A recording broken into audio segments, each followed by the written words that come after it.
revenir plutôt sur ce que tu as proposé dans la marche tout à l'heure. Oui.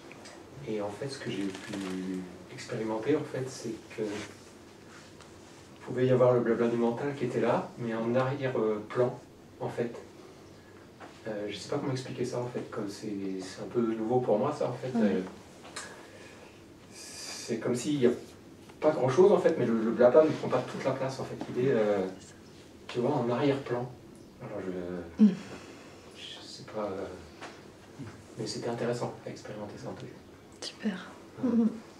C'était, est-ce que tu as pu reconnaître peut-être la même qualité que cet espace entre deux pensées qu'on a exploré ce matin? Cette même qualité de tranquillité, de vastitude, oui, d'immuabilité? Alors pareil, quand on s'est arrêté la première fois, en fait, qu'on regardait les arbres, en fait, voilà, j'ai pu toucher ce dont on parlait ce matin, la joie sans objet, en fait. Voilà.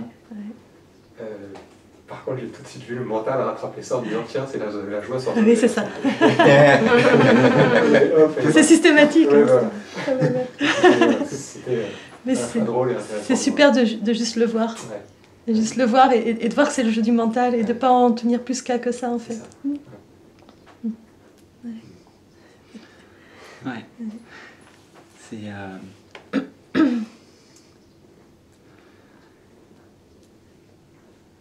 La conscience a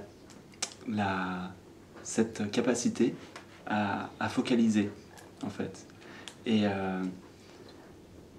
à cristalliser. Et avec le chemin, avec le cheminement, ça dépend. Pour certains, c'est spontané, mais la plupart du temps, ce qui se passe, c'est qu'il y a une vastitude, comme dirait Suyine, qui commence à s'établir. Et on défocalise de plus en plus, en fait. La souffrance, c'est quand on est hyper focus, tu vois, sur par exemple, peu importe que ce soit une émotion ou une pensée, et là il va y avoir identification, et donc limitation, et à partir de là, sentiment, je me sens petit, étroit, etc. Ce qui ne correspond pas à ce qu'on est. Et à un moment donné, en fait, où on commence à sentir ce que tu décris, c'est-à-dire la prise de recul, on pourrait dire, vis-à-vis de l'objet, peu importe quel que soit l'objet. Et on commence à percevoir, on ne peut pas mettre des mots dessus, mais on va dire un espace, même si c'est maladroit, parce que c'est infini, il n'y a pas de... Et cet espace conscient qui est là va devenir de plus en plus important pour nous, et les phénomènes apparaissant dans l'espace conscient, vus pour ce qu'ils sont, c'est-à-dire juste des phénomènes. Voilà. Et à partir de là, ça crée une grande détente, en fait. Parce que quand tu es dans cet espace, tu es à la maison. C'est là chez toi, en fait. Et là encore, c'est comme je disais ce matin, je parlais souvent du repos, mais c'est très reposant. Voir émerger les phénomènes à partir de cet espace, plutôt que voir les phénomènes en étant emportés par eux, c'est pas vécu de la même façon, quoi. Et quelque part, tout est là. Et c'est... Dans une autre conférence, je disais l'éveil, c'est un tout petit mouvement. Il n'y a aucun éveillé qui dit ça fait comme ça. Ça fait juste un petit mouvement intérieur de rien du tout. Que toi, tu dis retourner la conscience vers elle-même. C'est ça, c'est vraiment un tout petit truc de rien du tout qui fait que boum, tu fais ah ouais, mais en fait, c'est ça que je suis. Je suis pas tout ce monde qui bouge partout en surface. Je suis cette profondeur, quoi, derrière. Et ouais, c'est vraiment le cheminement, quoi. C'est vraiment comme ça que ça se déploie, que ça s'ouvre. Et on en parlait hier soir avec Suyine, même après le basculement de l'éveil, la présence continue d'être de plus en plus ancrée, de plus en plus déployée, et ça se fait tout seul. Ça se fait tout seul. En fait, déjà maintenant ça se fait tout seul, sauf qu'il y a la croyance d'un ego qui cherche. Mais en réalité, c'est pas l'ego qui cherche. En réalité, c'est un courant d'amour de la vie qui passe en toi et qui automatiquement te pousse à chercher. C'est-à-dire que même si tu voulais arrêter le chemin spirituel, tu pourrais pas. Tu serais obligé de t'éveiller. Parce qu'à partir du moment où tu as le désir, déjà le désir, est-ce qu'il est venu de toi? Non. Tu vois, personne n'a commencé un chemin spirituel avec son désir personnel. Ça émerge spontanément. Donc c'est la vie qui te ramène à la vie. Et t'as pas le choix. Parce que, enfin, t'as pas le choix. Tant qu'il y a un ego, on pense qu'on fait des choix, etc. En fait, ce que tu veux réellement, c'est pas des choix, c'est une direction. Tu veux la plénitude absolue. Tout le monde le veut. Et après, humainement parlant, peu importe ce que tu vas faire, que tu prennes A, B, C ou D, peu importe, de toute façon, c'est le courant. Donc voilà. Et bah, suis ça, quoi. Suis ça. Tu vois, Ramana Maharshi, il disait, quand tu touches à je suis, reste tranquille là. Tu vois, reste tranquille là. Le chemin, c'est vraiment juste ça, quoi. Rien à faire. Juste rester tranquille. Il y a ce souvenir, quand même, de revenir à cet endroit, au moins au départ. C'est pareil, ça se fait tout seul. Ouais. D'accord. Parce qu'à partir du moment où il y a eu ce déclencheur, ce doigt qui pointe vers ça, à partir de là, ça va automatiquement revenir en toi. Ah, tiens, je vais retourner vers là. Ah, et ça, c'est pareil, c'est spontané. C'est une bonne nouvelle. Voilà. Ouais. Ouais. Tout le jeu de la souffrance, entre guillemets, de la vie, c'est fait exprès pour t'amener à pointer vers ça. C'est-à-dire que dès le moment où tu vas sentir un inconfort, il y a une petite voix en toi qui sait « Ah, mais moi je sais où c'est la sécurité ». Et hop, tu te retournes et tu reviens là où c'est stable, la conscience pure. Et puis ah bah non, en fait, il n'y a pas de problème, tu vois. Et c'est à force, peut-être, en tout cas, si, il y a ça, c'est en déplaçant le curseur comme ça plusieurs fois, et à force de se rendre compte que, mais en fait, je suis jamais touché là. À un moment donné, tu te dis, bon, bah, ça vaut peut-être plus le coup que j'aille m'identifier avec les phénomènes, quoi. Je peux rester tranquille, tu vois. En tout cas, pas de ton plein gré. Après, il peut se passer des choses qui émergent, mais tu vas pas aller penser, je vais trouver la plénitude là, quoi, dans ce monde-là, même si tu peux quand même, évidemment, avoir plein d'expériences et goûter plein de choses, mais ça va plus être pris de la même façon, c'est-à-dire que ça va être pris pour jouer, mais pas pour avec un but. Voilà, c'est ça en fait. L'idée de but, c'est vraiment quelque chose qui tombe complètement, ça. Tu vois. Ce qu'on a fait la marche, c'était vachement intéressant pour ça, la marche. Parce que c'est une action, il y a plein de façons de vivre l'action, et alors comment on vit le fait de marcher, par exemple. Comment on le vit? Il y en a, tout de suite, ils vont marcher, c'est « Ah, moi je sais où je vais là-bas, tac, boum », puis alors, ils sont pas conscients d'un seul pas. Et puis, t'en as, ils vont regarder plus le décor. T'en as, ils vont rester uniquement dans le corps, explorer le mouvement, comment c'est le corps qui bouge. Et donc, il y a plein de façons d'aborder l'action. Dans les Écritures, on dit, en tout cas en Inde, on dit le yogi, celui qui est complètement réalisé, il est inactif dans l'action. C'est-à-dire qu'il n'y a pas d'action dans l'action. C'est-à-dire que le corps bouge, mais c'est vu par la conscience comme un phénomène qui bouge au sein de la conscience. Voilà. Ouais. Il n'y a pas la croyance qu'il y a un agisseur, en fait. Oh, ouais, c'est ça. Il y a une action sans agisseur. Il n'y a personne pour marcher. Il y a juste le fait de marcher. J'aime bien en revenir au fait, moi. Oui. Le fait de marcher, le fait de voir, le fait d'entendre, le fait de parler. Un fait, c'est impersonnel. Ouais. Une phrase qui dit « Il faut être activement passif et passivement actif ». Ouais, mais ça induit quand même que tu fais quelque chose. Parce que le fait d'être passif, c'est vouloir... Enfin, ça peut faire croire qu'il faut faire quelque chose. Tu vois, il faut être activement passif.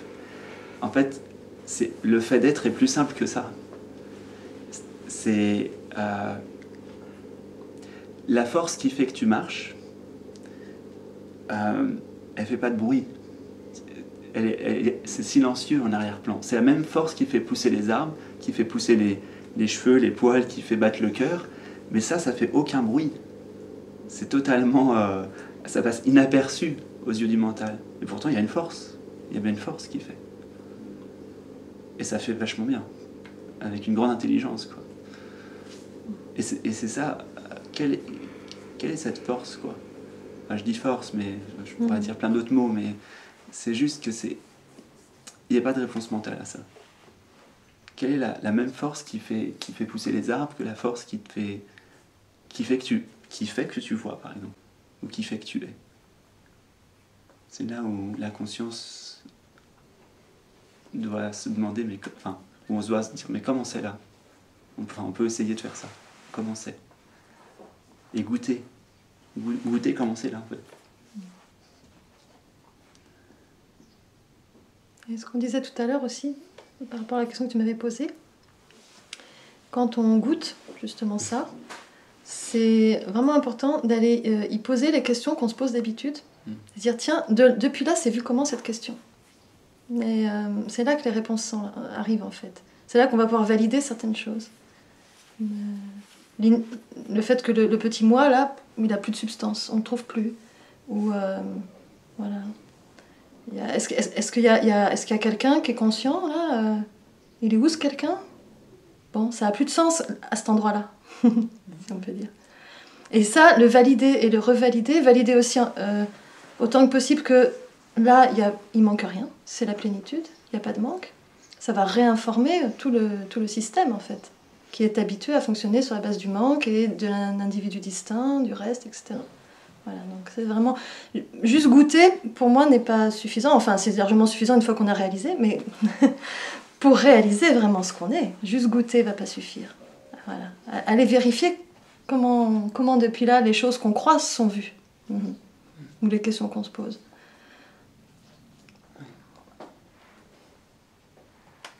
Auriez-vous un conseil à donner sur la durée de pratique de méditation journalière ou autre?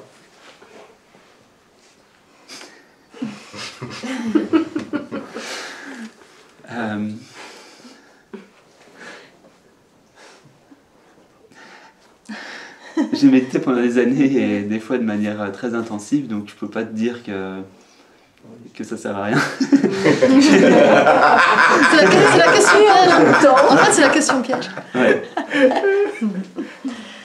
Ok.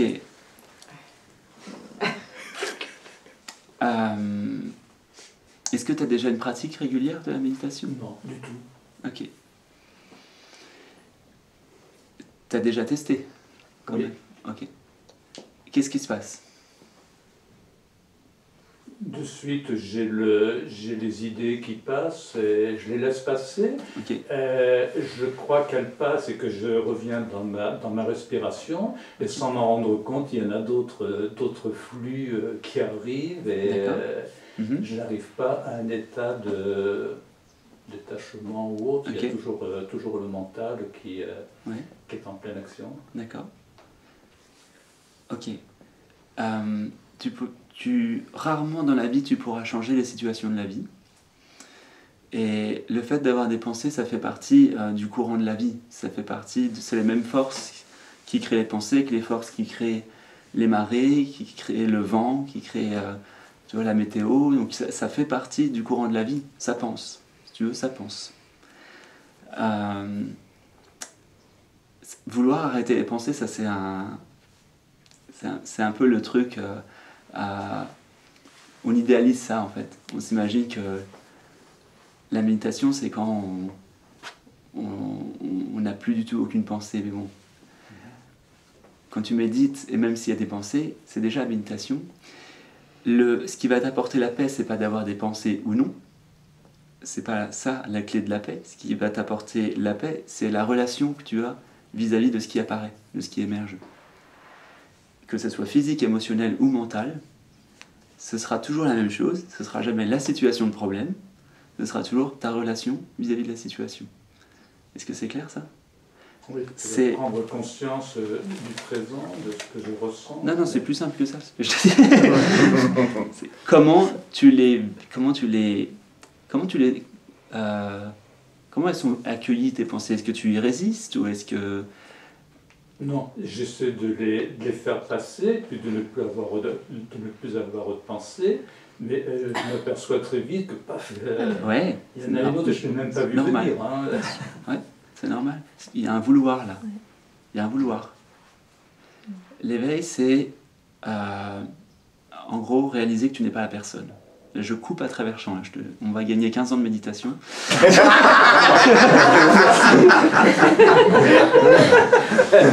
Tant que tu continues à méditer avec l'idée je veux que les pensées s'arrêtent, la personne elle est super contente parce qu'il y a un truc à faire, tu vois. Le petit moi il se dit moi, je vais être dans un état de méditation, moi, où il n'y aura aucune pensée, moi, et je serai dans la paix, moi. Ok. Tu vois, la paix c'est quand il n'y a plus moi. Ok, quand c'est terminé. Et ça, le seul moyen, c'est justement de laisser la vie s'exprimer, le courant de la vie, ne pas lutter et ne pas s'identifier, comme on disait tout à l'heure. Et là, tu vas te rendre compte qu'il y a un espace au sein duquel émergent des pensées, et cet espace n'est pas touché. Et comme dirait Suline, tu peux le valider quand tu le vois, ça. Tu dis, ok, est-ce que c'est touché? Comment c'était ce matin, la méditation pour toi? J'ai eu du mal à ressentir cet espace entre les deux pensées. Il y avait pas d'espace. Enfin, les pensées s'enchaînaient et Voilà, il n'y avait oui. pas. Il n'y D'accord. avait pas cet espace Ok. dont tu parlais. Est-ce que cependant, comme tu étais en train d'observer les pensées et non pas d'essayer d'en faire quelque chose, parce que là, dans ta méditation habituelle, tu essaies d'en faire quelque chose, c'est-à-dire les faire disparaître ou les calmer. Ou... Là, je proposais pas ça, je proposais juste de les observer et de les laisser être telles qu'elles sont. Okay. Est-ce que ça fait une différence déjà? Parce que quand tu es en observateur de tes pensées, ouais, qu'est-ce qui se passe? Oui, donc là, je comprends maintenant ce que tu me dis. Ce matin, ça n'avait pas été, je crois, suffisamment clair pour moi. Ouais. Parce que si tu veux, pour moi, la pratique qui va être vraiment efficace, c'est pas juste d'observer les pensées, la respiration, etc. C'est la méditation classique de la pleine conscience. Je pense que c'est ça qu'ils font dans la pleine conscience. Mais c'est de porter l'attention sur ce qui observe les pensées. Alors, porter l'attention, voilà, c'est peut-être pas tout à fait juste, mais prendre conscience de ce qui observe les pensées. C'est ça qui va t'intéresser, en fait. Et non pas faire quelque chose avec les pensées. Non, elles arrivent comme elles sont comme elles sont. Là où ton intérêt va aller, c'est qu'est-ce qui les voit, qu'est-ce qui les observe, qu'est-ce qui est conscient de ce qui est là, en fait. Et ça, tu vas pouvoir voir que c'est pas pris dans la pensée. C'est juste témoin. Et sur la durée quotidienne. Alors, ça dépend tellement de chacun. C'est-à-dire, il y a des personnes, méditer longtemps, ça va servir à rien parce que le mental va prendre tellement le dessus, elles vont pas pouvoir. D'autres, ça va être l'inverse, elles vont avoir besoin de le faire longtemps. Enfin, j'ai l'impression que vraiment, ça dépend de chacun. Donc c'est à toi d'écouter, de voir comment ça se passe pour toi quand tu pratiques, en fait. Ouais. Merci. Et c'est pas une obligation. Non, c'est pas une obligation. Plus que la durée, je dirais que c'est la régularité qui va permettre ce que j'allais dire, de vraiment ancrer quelque chose. Oui. Ouais. Oui, ça c'est important. La régularité, idéalement, classiquement parlant, c'est au même endroit à la même heure tous les jours. C'est pas mal. Classiquement parlant. Ouais. Et il vaut mieux 5 minutes par jour qu'une demi-heure par-ci par-là. Voilà, sans... Et tu peux aussi faire plusieurs micro-méditations. Enfin, il y a différentes façons de faire. Et tu peux faire 6 fois 5 minutes dans la journée, par exemple. Il y a plein de façons de faire. Juste par rapport à mon expérience là-dessus, c'est que, on va dire, je médite assez peu en dehors. Par contre, dans mon travail, après j'ai un travail qui aide pas mal, mais j'arrive à un moment donné à travailler en méditant, en fait. Oui, c'est possible. Oui, tout à fait. Et c'est... Ouais. Après, c'est facile avec le bois, mais... Oui, ça dépend de ton travail. C'est sûr qu'il y a des métiers où c'est plus facile, un peu plus facile, ouais. C'est sûr que si tu dois beaucoup utiliser le mental dans ton travail, c'est moins facile, quoi. Après, il faut l'utiliser quand on est une scie et tout, mais c'est pas pareil, en fait. Oui, bien sûr, ouais. C'est pas pareil. Voilà. Ça a à voir avec la qualité de présence aussi. Ouais. Il y a le moment aussi, le contact, l'accueil de la matière. Il peut se passer des choses, justement. Ouais. Une fois, par exemple, je m'étais je voulais orienter tous les bois. À un moment donné, je me pose la question, mais d'où il vient? Là, je me retrouve en pleine forêt. Ouais. Ça a duré. Ah, pleine forêt, j'ai vu d'où il était. Ouais. Voilà. Ouais. Ouais, donc là, justement, c'est ça, c'est la relation vis-à-vis de la situation. Et moi je mets beaucoup l'accent là-dessus, c'est-à-dire qu'il y a beaucoup de gens qui essaient de méditer, mais en force, des fois. Et ça marche pas, en fait. Ça marche pas. Ça va beaucoup plus vite quand tu t'essayes, enfin, en tout cas, c'est pas... Au moins, t'essaies de pas résister à ce qui apparaît, quoi. Au moins ça c'est la première étape, tu vois. Au moins, est-ce qu'on peut juste laisser être ce qui est comme c'est le mantra que je dis tout le temps ça en conférence, mais c'est vrai, est-ce qu'on peut juste essayer de laisser être ce qui est comme c'est, déjà. Puis là, qu'est-ce que ça détend, quoi. Parce que t'as pas besoin de faire des techniques compliquées, tu vois. Et à partir de là, il y a un grand relâchement qui se fait, et c'est confortable, c'est beaucoup plus facile. Parce que méditer avec un but, déjà tu sors forcément de maintenant. Déjà t'es plus en méditation. Si tu veux avoir la paix du mental, c'est que t'es déjà projeté, t'es déjà plus là, t'es pas là. Donc tu n'es pas dans être. Enfin, tu y es, mais à projeter, quoi. Tu te projettes. Donc tu le goûtes moins. C'est moins savouré. Donc c'est tout embrasser, en fait. Encore une fois, le cœur, l'amour, tout ça, c'est hyper important. Ça permet vraiment que ce soit plus confortable, quoi. C'est plus confortable. Ouais. Qu'est-ce que ça vous fait de méditer avec nous tous? Qu'est-ce que ça fait Pourquoi on médite tous ensemble, en fait? Alors, l'énergie, la méditation en groupe aide. Il y a ce qu'on appelle la Shakti de groupe, traditionnellement, donc l'énergie du groupe aide. Ouais. Pour moi, ça ne me fait plus rien, mais à une époque, ouais, je sentais bien la différence entre méditer en groupe et... Il y a quand même cet aspect de reliance qui est quand même... ça a un goût sympa. Tu vois? On pourrait dire aussi qu'il y a le monde, comment dire, le rêve collectif, en fait. C'est si par exemple quelqu'un sort du rêve et puis se retrouve dans sa famille, en groupe avec des gens qui eux sont encore dans le rêve, il va très vite se faire réabsorber dans le rêve à cause de cet impact collectif. Donc quand on médite ensemble, on fait aussi le mouvement inverse, sortir du rêve collectivement, donc c'est le même impact à l'inverse en fait. Ouais, exactement. Ouais. Et c'est pour ça qu'on appelle ça un satsang, c'est on se rassemble dans la vérité, quoi, autour de ce qui est vrai. Et prendre un espace pour ça dans sa vie, c'est précieux en fait. Ouais. Je crois qu'il n'y a rien de plus précieux que ça. Même dans les Écritures, ils disent que le satsang c'est vraiment plus important que toutes les techniques que tu peux faire. C'est le plus important. Se rassembler en vérité, autour de la vérité, c'est vraiment très important. Qu'est-ce qui va faire qu'au niveau du mental, ça va commencer à y croire à cette histoire, qu'on n'est pas ça, qu'on est une seule et même conscience, qu'on n'est pas ce qu'on croyait être? Qu'est-ce qui va faire qu'on va commencer à adhérer mentalement? Parce qu'il faut qu'on adhère mentalement. Sinon, on va toujours être dans le doute à ce niveau-là. Ce qui va faire qu'on va adhérer, c'est que de plus en plus de personnes vont le dire, vont le partager, vont en témoigner. Forcément, c'est un truc collectif.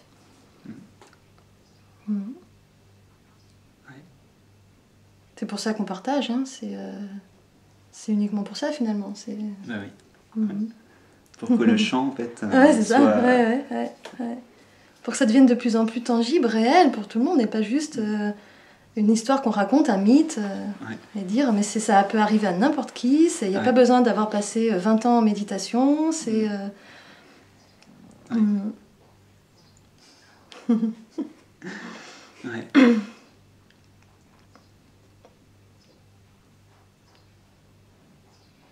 J'ai une question par rapport justement à cette notion de présence avec la vérité, dans le sens où, disons, depuis un temps où je pensais entre guillemets m'en sortir seul, ou voilà, avec des lectures ou des vidéos, etc. Et puis tu te dis bon ben voilà, je j'ai besoin de personne, je peux m'en sortir, bon, c'est le moi qui réagit. Mais dans le satsang, il y a l'importance de, entre guillemets, du maître ou des maîtres qui sont là, ou des personnes qui sont en contact, avec la présence. Ouais.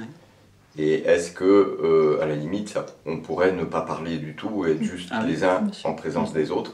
Ouais. Et est-ce que c'est un fonctionnement par... le mot n'est pas forcément bien choisi, mais c'est ce qui me vient, par contamination en fait. Oui, complètement. Exactement. À la limite, on pourrait parler d'autre chose. Ce qu'on dit n'est pas important. Oui, non, parce que quand même, quelque part, bien sûr, c'est pas le plus important. Quand même, quelque part, il y a un impact à travers les mots qui pointe vers ça. Donc, on en remet une couche avec les mots aussi. C'est ça. Hein, il y a l'impact, comme tu dis, la contamination silencieuse, énergétique, vibratoire. Ouais, c'est ça. Et puis, les mots, ils en remettent une couche. Donc, du coup, c'est pas mal. Mais on pourrait complètement être en silence. Ouais.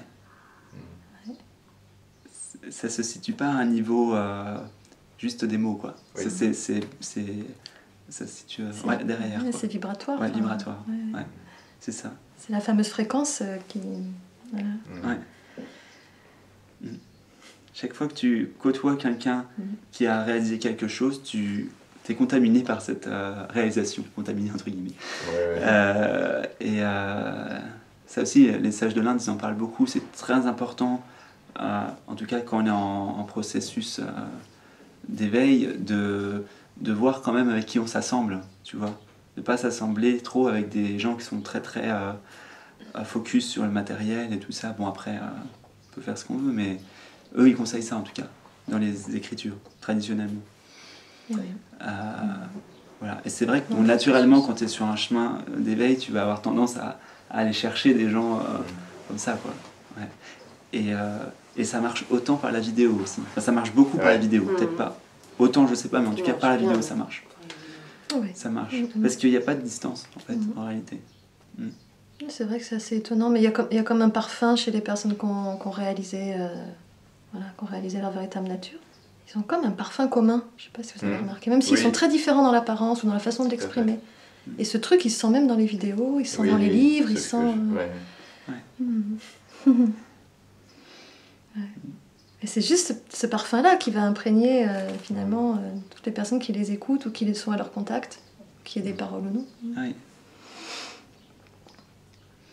Le grand changement à notre époque, c'est qu'avant, il y avait beaucoup le côté relation maître-disciple, dans le sens avec une notion hiérarchique. Mais à notre époque, la conscience est tellement mûre que n'importe qui, sans être placé sur un piédestal, peut en parler. Et du coup, c'est tellement plus facile pour les gens de s'identifier. Bah oui, mais moi aussi. Voilà, quoi. Tu me reconnais là. C'est normal. C'est l'état normal. Ce parfum, c'est de moi que ça parle. Exactement. C'est de moi au plus profond, de ce que je sens de moi depuis toujours, en fait, et qui est là devant moi, en fait. C'est ça que je reconnais.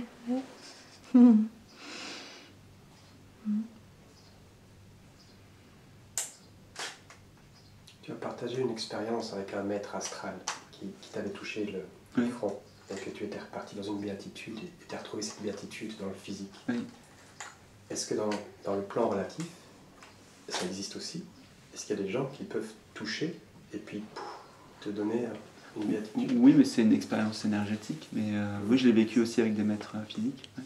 D'accord. Même sans toucher. Par le regard. Même sans être touché. Ça se fait beaucoup par le regard. De la présence, simplement. En Orient. Une parole, des fois. Oui, ou une parole, ouais. Alors après, il y a, toujours par rapport à ce qu'on a dit tout à l'heure, il y a la situation, il y a la relation à la situation. Et très souvent, il y a beaucoup de gens qui pensent que ils ont vécu un état extraordinaire près d'un maître uniquement par la grâce du maître. Mais en réalité, c'est pas comme ça que ça se passe. En réalité, c'est parce que toi-même, tu t'es autorisé, il y a une ouverture de ta part, et c'est pour ça que ça s'est produit, en réalité. Ça, c'est important de s'en rendre compte. Il n'y a pas deux présences. Il n'y a qu'une seule présence. Donc, il y a une réalité énergétique, mais vraiment, du point de vue de la réalité vrai avec un R majuscule, il n'y a pas de différence, tu vois. Entre le Bouddha, Jésus et toi, il n'y a aucune différence. Aucune. C'est la même chose. Et ça, c'est difficile. Il y a beaucoup de gens qui résistent avec ça. Il y a beaucoup de gens qui ne s'autorisent pas à accepter qu'il n'y a pas de hiérarchie, en fait. Qui sont ça. Et c'est très important. J'ai eu cette adoration, mais en même temps, ça peut avoir sa place aussi d'avoir une certaine vénération, une certaine adoration, parce que ça crée un état d'ouverture. Pour les maîtres, j'ai eu beaucoup ça. J'avais un côté oriental, voilà. Et puis après le basculement, il y a eu plusieurs choses qui ont changé radicalement. Et l'une des choses qui ont changé, ça a été que je prenais une photo, par exemple, de Ramana Maharshi ou de Manandamani ou des grands sages que je vénérais. Et là, je voyais juste que c'était l'expression de la présence ici. C'est tout. Il n'y avait pas plus. C'était plus et c'était fini, ça. Donc c'est vraiment, voilà, on est tous la même chose, sous des formes différentes, mais c'est l'expression de la même présence, la même force. Donc, encore une fois, qui fait pousser les arbres, c'est la même chose, c'est pareil. La seule différence, c'est que l'humain a cette capacité de prendre conscience qu'il est la conscience. D'être... ouais, c'est ça. Ça, c'est la seule différence. Merci. Avec plaisir. La capacité de l'humain à prendre conscience, quand tu parlais du bébé de 3 mois, j'ai du mal à comprendre qu'il puisse... parce qu'il n'a pas... Avant qu'il soit nommé dans le miroir, on parle du stade du miroir, avant ce stade-là, il n'a pas conscience de lui-même. Il n'a pas conscience d'être séparé, justement. Mais du coup, s'il n'a pas conscience d'être séparé, j'ai pas l'impression qu'il ait conscience d'être conscient. Tu vois ce que c'est ça la différence. C'est que le bébé est complètement dans la conscience, dans la présence. Il n'a pas conscience mais d'être conscient. Il n'est pas pleinement présent d'être la présence. C'est ça. On est d'accord. Ouais. D'accord. Mais par contre, il vit la béatitude, il vit une plénitude. Pourquoi ? Il vit une plénitude. La mécanique est très simple. La plénitude est proportionnelle, on va dire, à ton degré d'identification au moi. Tu vois, c'est proportionnel. C'est-à-dire que plus tu es cristallisé dans la personne, moins tu la sens, quoi. En gros, c'est simple. Et si tu regardes tous les états de bonheur humain, je les prends tous, sans exception, c'est toujours des états où le moi est effacé ou temporairement carrément absent. Par exemple, tu écoutes de la musique, tu vas au cinéma, tu t'oublies. On aime oublier notre petit moi. Dans le mouvement sportif ou de la danse. Ou du sport, ou la nature, etc. Tous les moments de joie que tu as dans la vie, c'est des moments où le petit moi s'efface. Ça va avec. Ça va de pair. Quand tu donnes aussi à quelqu'un. Quand tu donnes, voilà, sans rien demander à un champ. Tu t'oublies et tu donnes à l'autre. Exactement. Donc c'est simple. L'équation est simple. Tu vois, conscience moins moi égale joie.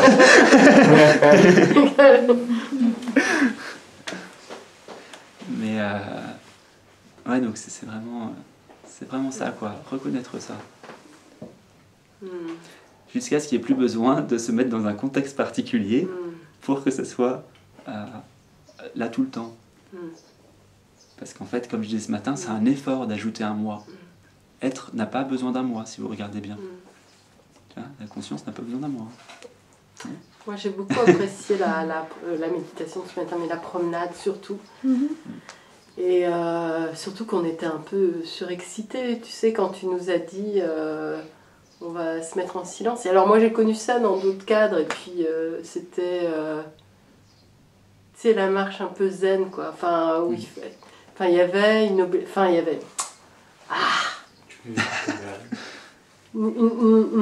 rigueur, une méthode, il fallait quoi.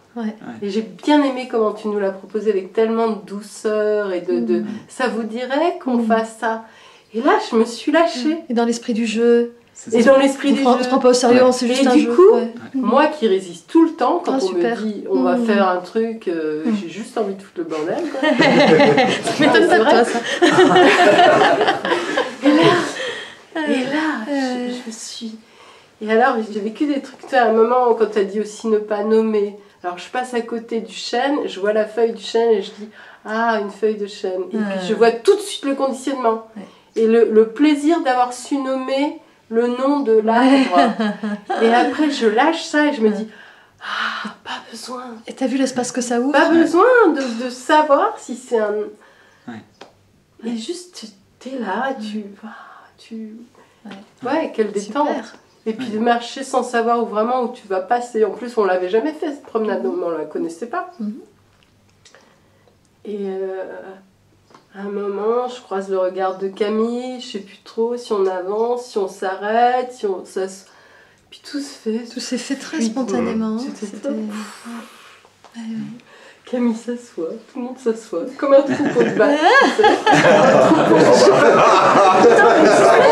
en a un qui le fait, tout le monde le fait. Voilà, c'est ça. Nous sommes un.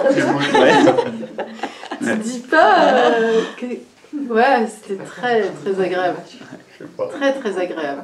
Vous avez fait ça ce matin? Là, tout à l'heure, juste avant... non, mais sous les arbres, là, tu sais, le petit chemin. Une toute petite promenade, hein. Et puis aussi, pas... allez, randonnée. Ah oui, on a marché doucement. Pas la marche consciente, soyez conscients de chacun d'autre. Pas le truc... Ah, mon Dieu. Soyez alignés. Très très agréable, mais surtout cette douceur, quoi, cette invitation à la simplicité, quoi. Moi, ça me détend totalement. Ouais. Ça, c'est... Il y a une clé là-dedans, dans le jeu. La première, je sais pas si tu as vu un peu les vidéos que je mettais sur YouTube, mais la première vidéo que je mets, je partage mon parcours. Et moi, le chemin spirituel, il est venu de cette phrase-là. Je suis allé me coucher à 19 ans, à 21h30 en 24 août. J'ai retenu la date parce que ça... C'était con, toi? C'était peut-être bien vers 21h30, mais c'était un 28 février. Ah ouais, okay. Et comme quoi on retient les dates. Celle-là, on la retient. Ouais, c'est obligé. Et comme ça, de nulle part, il y a une pensée qui vient.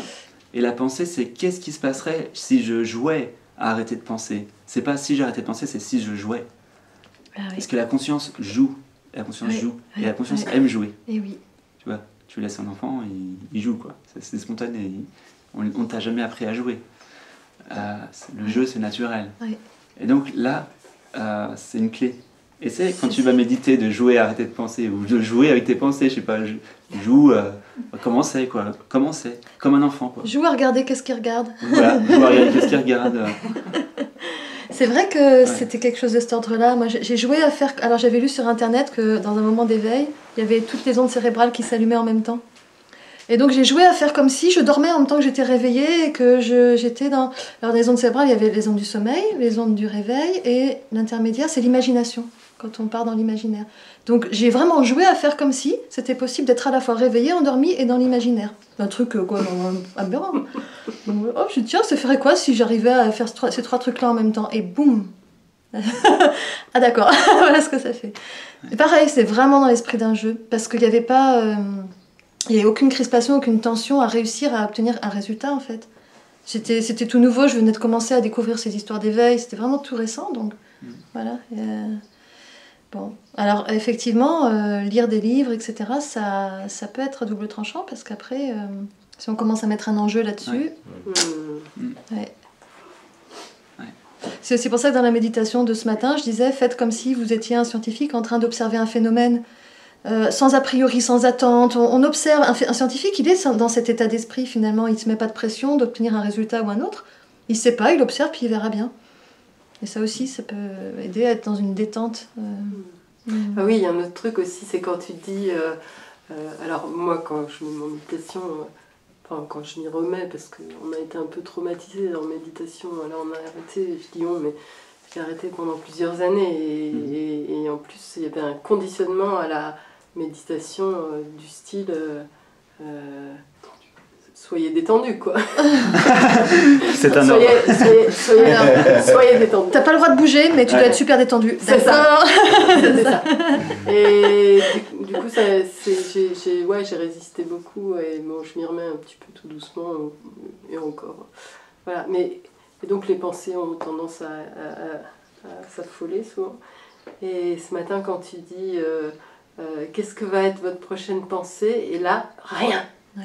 J'attends et il n'y avait rien qui venait. Ouais. C'est génial ça. Ouais. Et je me dis merde là. Ah oui.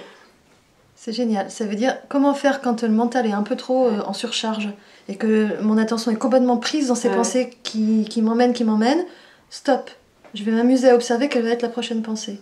Oh bah tiens, il n'y a plus rien d'un coup. Ça a duré. C'est fascinant. Hein, ça a duré. C'est marrant. Ouais. Ça c'est une clé, c'est génial.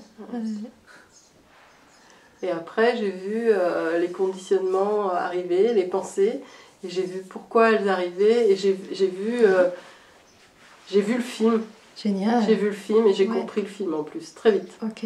Et du coup ça m'a permis de ne pas avoir d'action à faire. C'est un peu intime, donc... Mais... D'accord, par rapport à un sujet précis de ta vie. Est-ce que tu as vu que tu n'étais pas l'auteur du film ?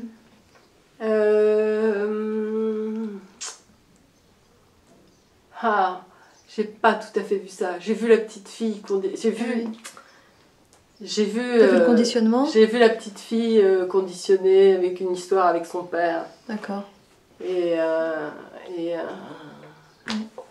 déjà, peut-être que tu as vu que tu n'étais pas déjà ça. Oui. Ouais, ça c'est important. Oui. Ouais. J'ai vu que j'étais pas ça. Parce qu'il y a une différence entre porter le dossier et... J'ai vu que c'était une crispation d'un moment. C'est ça. Super. Et que là, j'étais en train de revivre la crispation du moment, 50 ans après. Et que ça n'avait pas lieu d'être, quoi. Et qu'il n'y avait rien à faire. C'est ça. Et juste voir. C'est ça. Voilà, c'est ça, juste voir. C'est automatique. Voir, ça va tout... enlever toutes les zones d'ombre en fait, automatiquement. La conscience est pure lumière.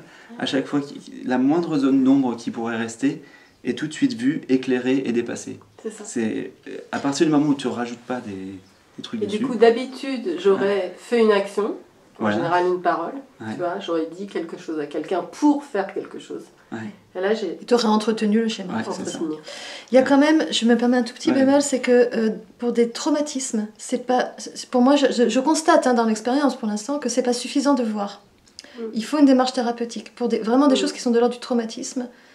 C'est tellement ancré à un certain niveau, peut-être qu'il faudrait voir beaucoup avant, peut-être, ça suffirait, mais... En tout cas, une présence à côté, quelqu'un qui nous accompagne dans certains cas, et où on va pouvoir accueillir cette part de nous qui a été victime de quelque chose qui n'a pas été accueilli. Et à partir de là, elle a vraiment besoin de reconnaissance, cette partie-là, pour pouvoir se décristalliser en quelque sorte. Voilà.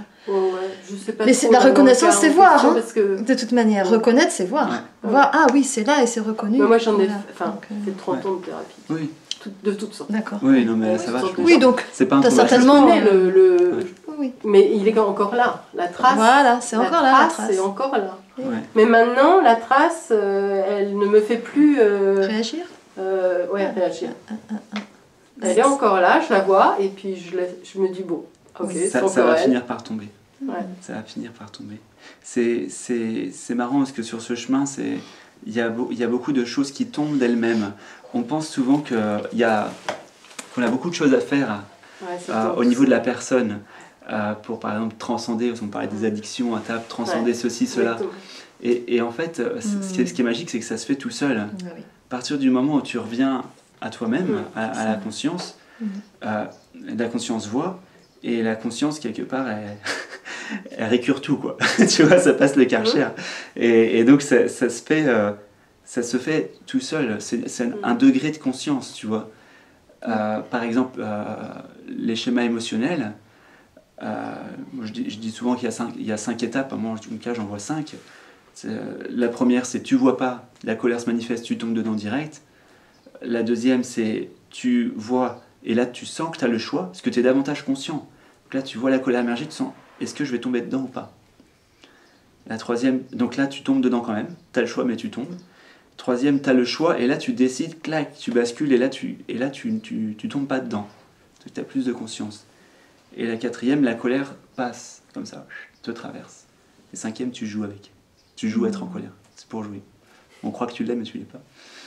Mais ça, pour moi, ça s'est passé comme ça. Et mes élèves en méditation, ils me disent toujours que ça se passe comme ça. C'est-à-dire qu'ils se rendent compte à un moment donné que je commence à reprendre du pouvoir personnel, entre guillemets, j'aime pas trop le mot personnel, mais ça y est, quoi, je peux me libérer. Je peux emporter comme avant, hein, ouais, c'est ça. Je peux me libérer de tout ça. Quoi. Ou ça m'emporte, mais je le vois, ou voilà. Et, il commence à y avoir ce... C'est un pas de recul, en fait. Exactement. En observant. Il y a de plus en plus de recul qui se fait, on voit les choses bien à plat, les mécanismes sont vus, c'est comme si le temps se réduisait tellement que, tu vois, avant tu vois pas la colère parce que comme si tu n'avais pas le temps. Mais là, tu as le temps en fait. Tu vois tout le schéma qui arrive au ralenti, la contraction, énergétique qui monte. Et en fait, tu as le temps, tu as tout le temps en fait. Tu vois Tu passes de je suis en colère à il y a de la colère. Déjà, ça change tout. Ah oui, ça change tout. Plus identifié à la colère. C'est juste quelque chose qui te traverse, qui vit en toi dans cet instant. Et après, oui. Ce que tu racontes dans cette introspection, c'est quand tu regardes tout, que tu vois tous les schémas qui arrivent. Tu peux même remonter finalement, je veux dire, dans la lignée de ma mère, dans la lignée de mon père, de voir ce qui m'a été transmis, et d'une part générale qui ne m'appartient pas, mais pour lequel j'ai remis dessus. Alors si c'est vu spontanément, ok. Si c'est mentalisé, je te le déconseille. C'est instantané. Si c'est spontané, ok. Un claquement de doigts, c'est comme si le jeu était découvert. C'est la vision, la compréhension, la vision de la chose. Je dis grande vision, mais c'est comme si tu enlevais le voile sur quelque chose. Et je me dis, ah oui, c'est ça. Et là, on en rigole, mais pleinement. C'est ça. Et merci à tout le monde, finalement, parce que c'est vrai que c'était un super jeu. On a bien rigolé. Et donc du coup, c'est plus une tristesse personnelle du coup, parce que tu te rends compte que ça t'appartient pas. C'est plus là, je suis triste. Oui, excuse-moi. Et là donc, non mais là effectivement dans un cas comme ça, c'est comme quand on se réveille le matin après un mauvais rêve dans lequel on se serait blessé et qu'on s'aperçoit qu'on est parfaitement intact. La blessure ne laisse aucune trace dans ce moment-là quand c'est vu comme ça. Et ce qui est assez, ce que je viens de le vivre il n'y a pas si longtemps, d'avoir cette grande vision d'une trame, je vais dire familiale, accueillie instantanément, et dans la seconde qui suit, ne plus m'en souvenir. C'est ça. Je voyais bien que le mental recherchait à se refaire l'histoire en se disant, tiens, garde-la quand même au chaud, on ne sait jamais. Et finalement, je me dis, j'arrive plus à m'en souvenir. Oui, c'était évacué. C'est-à-dire que les neurones, ils ont tellement l'habitude de passer par ces endroits-là, quand il y a une situation qui ressemble ou qui rappelle. Ah, ça fait sa petite route là. Et puis ça arrive là, et là, il n'y a plus rien. Mince, bon, ça repart dans l'autre sens. Puis au bout d'un moment, ça n'y va plus du tout, puisque ça voit qu'il n'y a rien en fait. Ça fait un peu ça. La fameuse plasticité neuronale du cerveau, quoi. Qui est magnifique.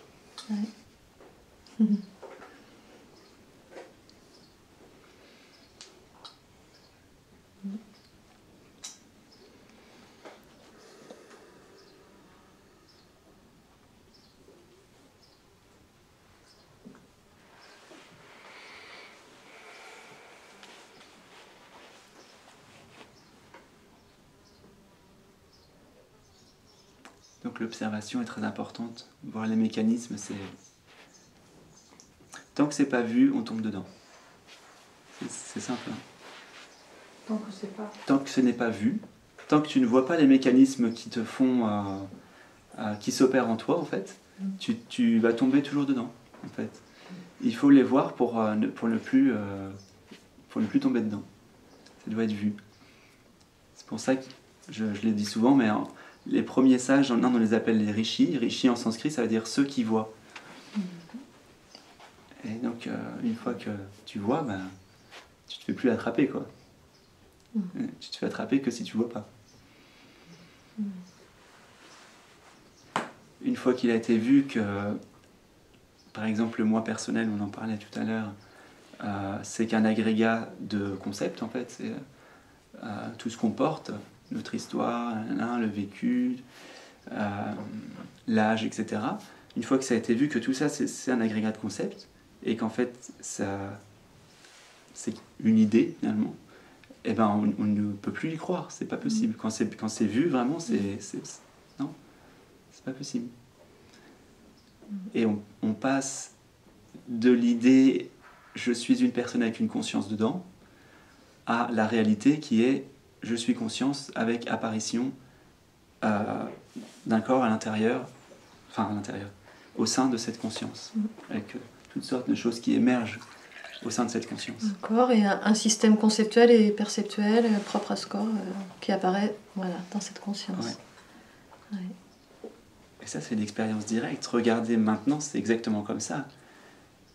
Vous n'êtes pas une conscience dans un corps.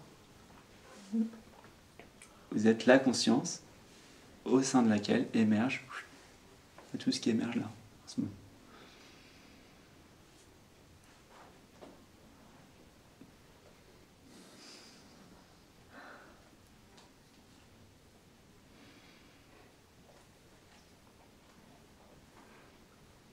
Vous pouvez peut-être juste fermer les yeux et mettre l'attention sur ce corps. Et puis, juste simplement ça, cette chose que vous appelez un corps. Si vous enlevez le mot, le concept, l'interprétation corps, qu'est-ce qu'il y a là? Qu'est-ce qui reste?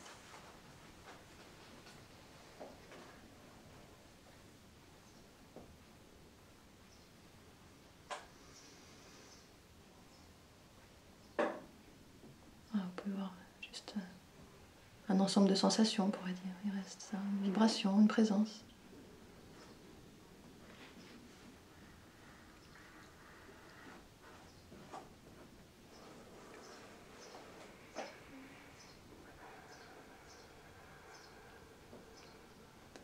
Et vous voyez qu'il n'y a vraiment aucun contour. Essayez de voir s'il y a un contour à vous-même. Regardez. Est-ce que vous pouvez trouver la frontière entre la peau et l'espace autour, par exemple? Vous pouvez vraiment définir clairement où ça commence, où ça s'arrête.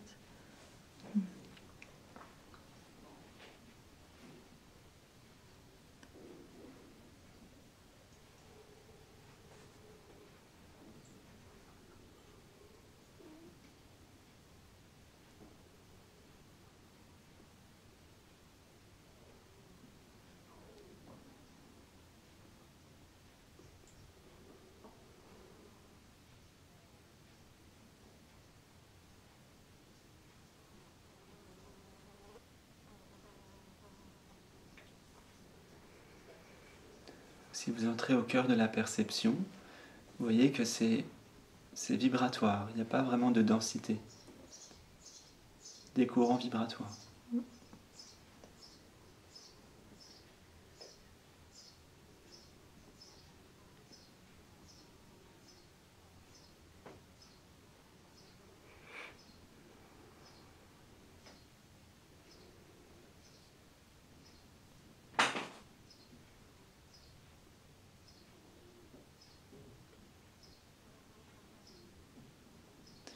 Ces vibrations, elles apparaissent au sein d'un espace conscient, si vous regardez bien. Il y a un espace, il y a une conscience qui perçoit les vibrations.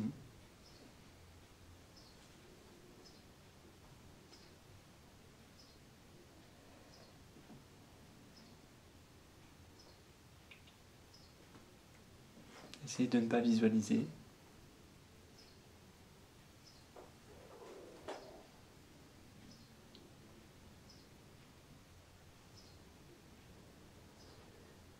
Écoutez juste ce que ça fait d'être conscient de cette vibration.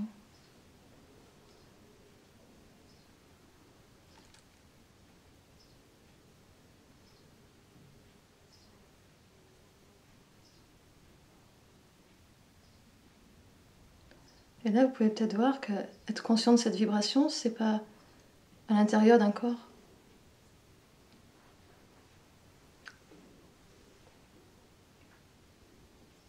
Être conscient de cette vibration, c'est aussi être conscient du son de ma voix, par exemple, qui semble à l'extérieur de votre corps. Donc il y a toutes les sensations, on va dire, internes, puis il y a les sensations, on va dire, externes. Et en fait, tout ça apparaît à votre conscience. Donc, la conscience n'est pas à l'intérieur de quelque chose.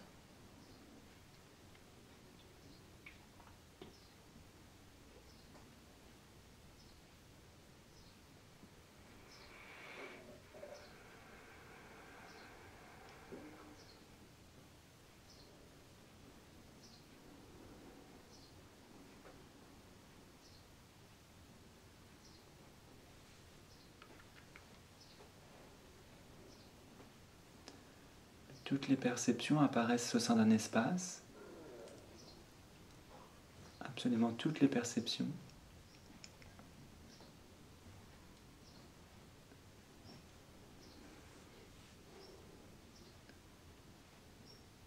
Peut-être aussi que vous pouvez porter votre attention sur ce qui est sous-jacent aux perceptions.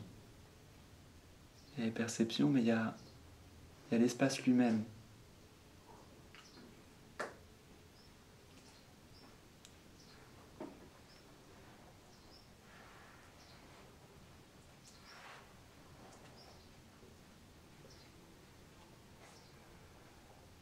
Comment est l'espace au sein duquel les perceptions émergent?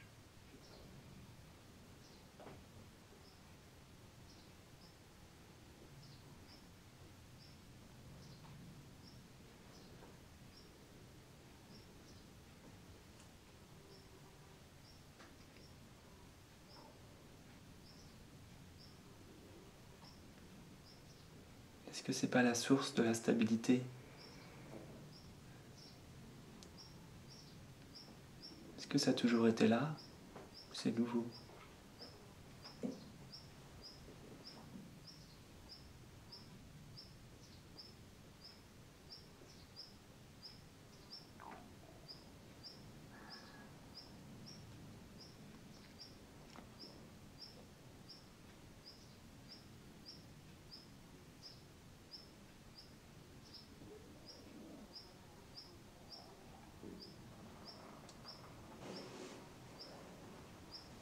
Est-ce qu'ici il y a encore un besoin?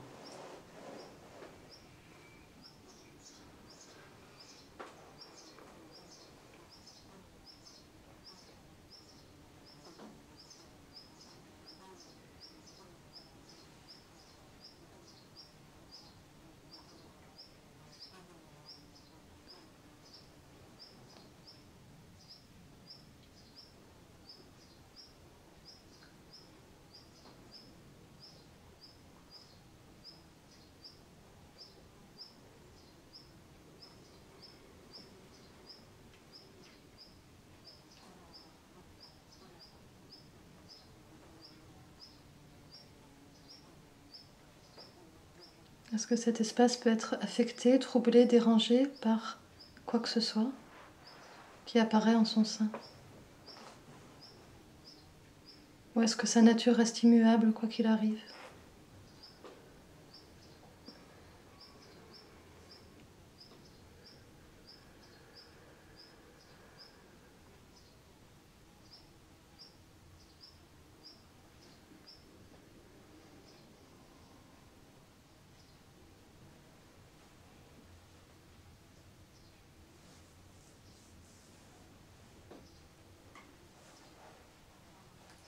Cette nature immuable qui ne fluctue jamais, c'est vraiment ce que vous êtes.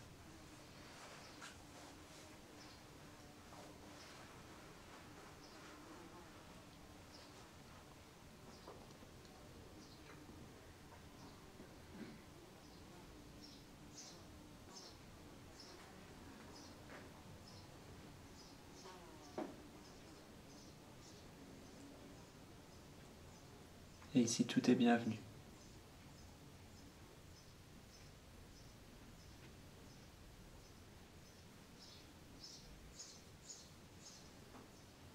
Regardez qu'est-ce qu'il en est du petit moi depuis cet espace. Comment c'est considéré? Est-ce que vous pouvez lui trouver une substance, une réalité?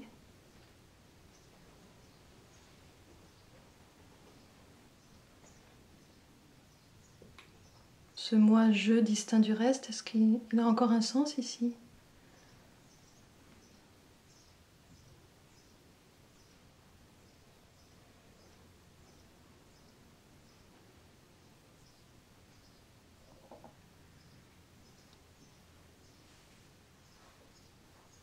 Est-ce qu'il y a même besoin d'un temps ici?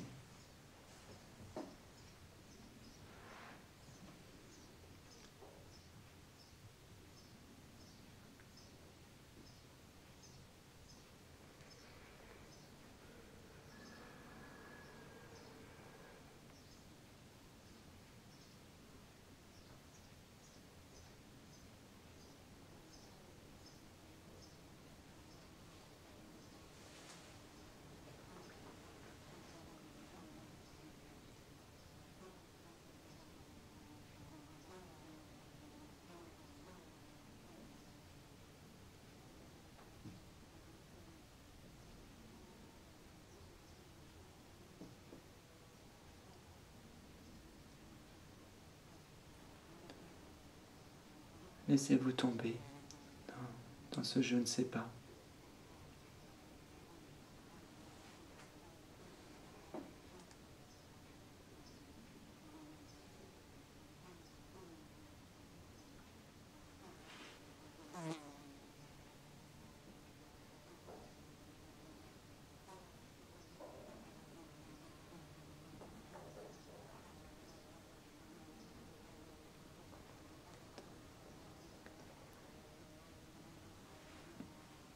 S'il y a des mouvements du mental qui cherchent à rechercher, c'est accueilli aussi.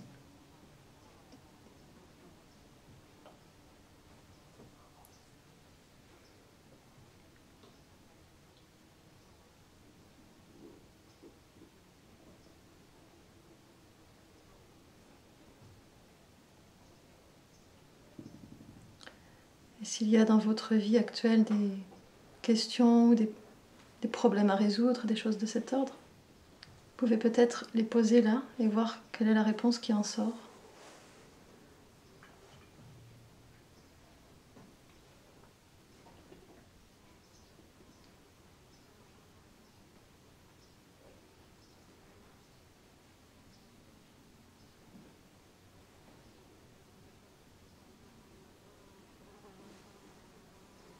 Est-ce qu'il y a quoi que ce soit qui ne devrait pas être comme c'est, quand c'est vu depuis ça?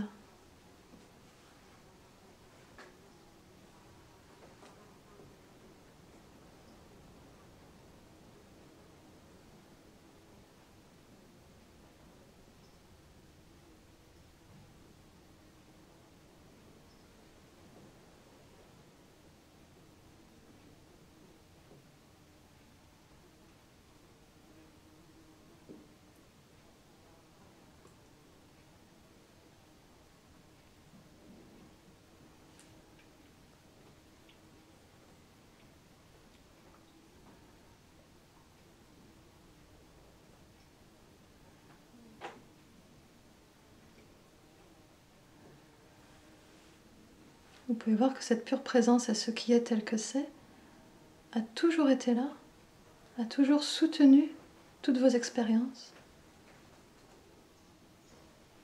On pourrait dire d'une certaine manière que vous n'avez jamais été seul. Sur le plan relatif.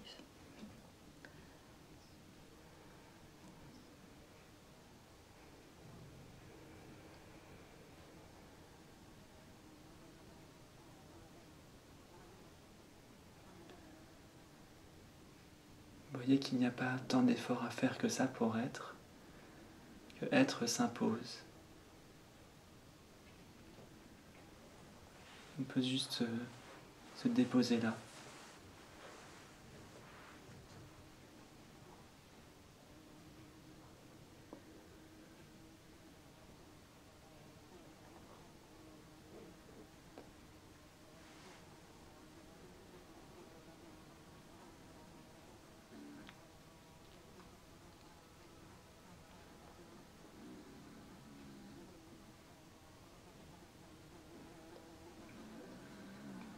Peut-être que certains d'entre vous peuvent sentir aussi qu'est-ce qui se passe au niveau de la poitrine, au niveau du cœur. Il y a comme une détente qui peut se produire et comme une sensation de chaleur, d'ouverture.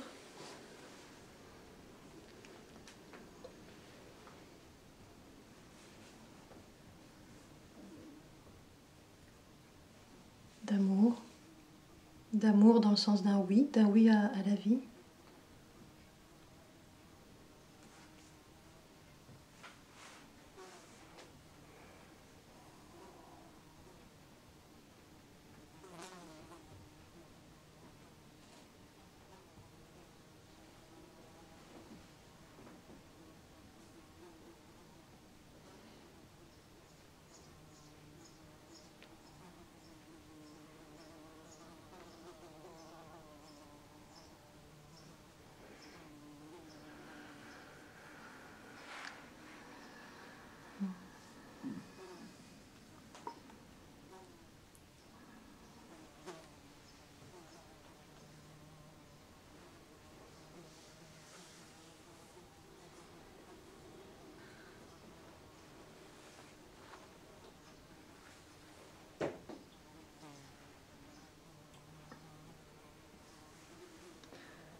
faire un petit jeu. Vous entendez la mouche. Essayez juste de vivre ce qui est produit, la perception produite par la mouche, mais sans visualiser mouche. De goûter ce qui se passe là.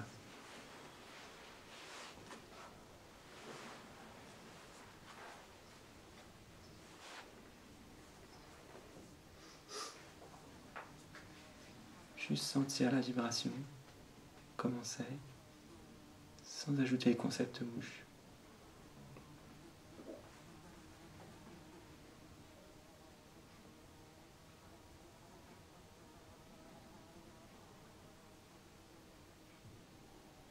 Rentrez complètement dans l'expérience.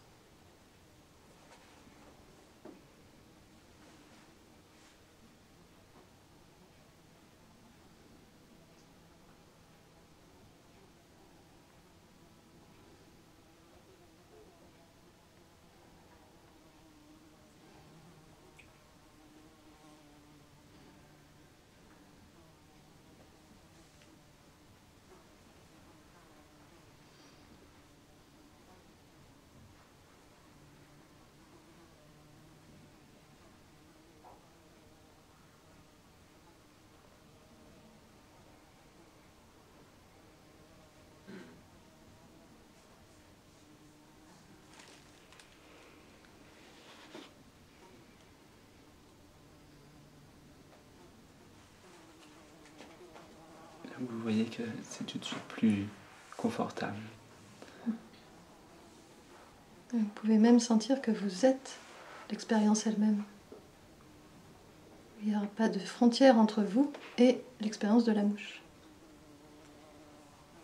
Et il y a de la joie dans le fait de vivre ça.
Qu'est-ce que ça fait d'être une mouche?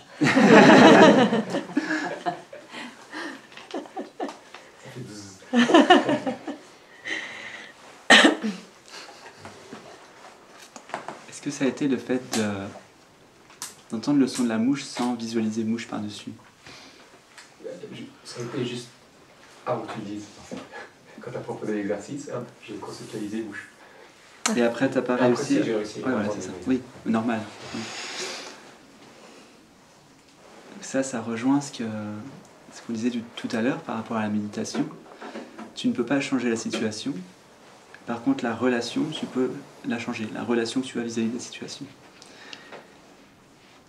Si on va au cœur de l'expérience de mouche, par exemple, de mouches qui volent, il y a une grande joie.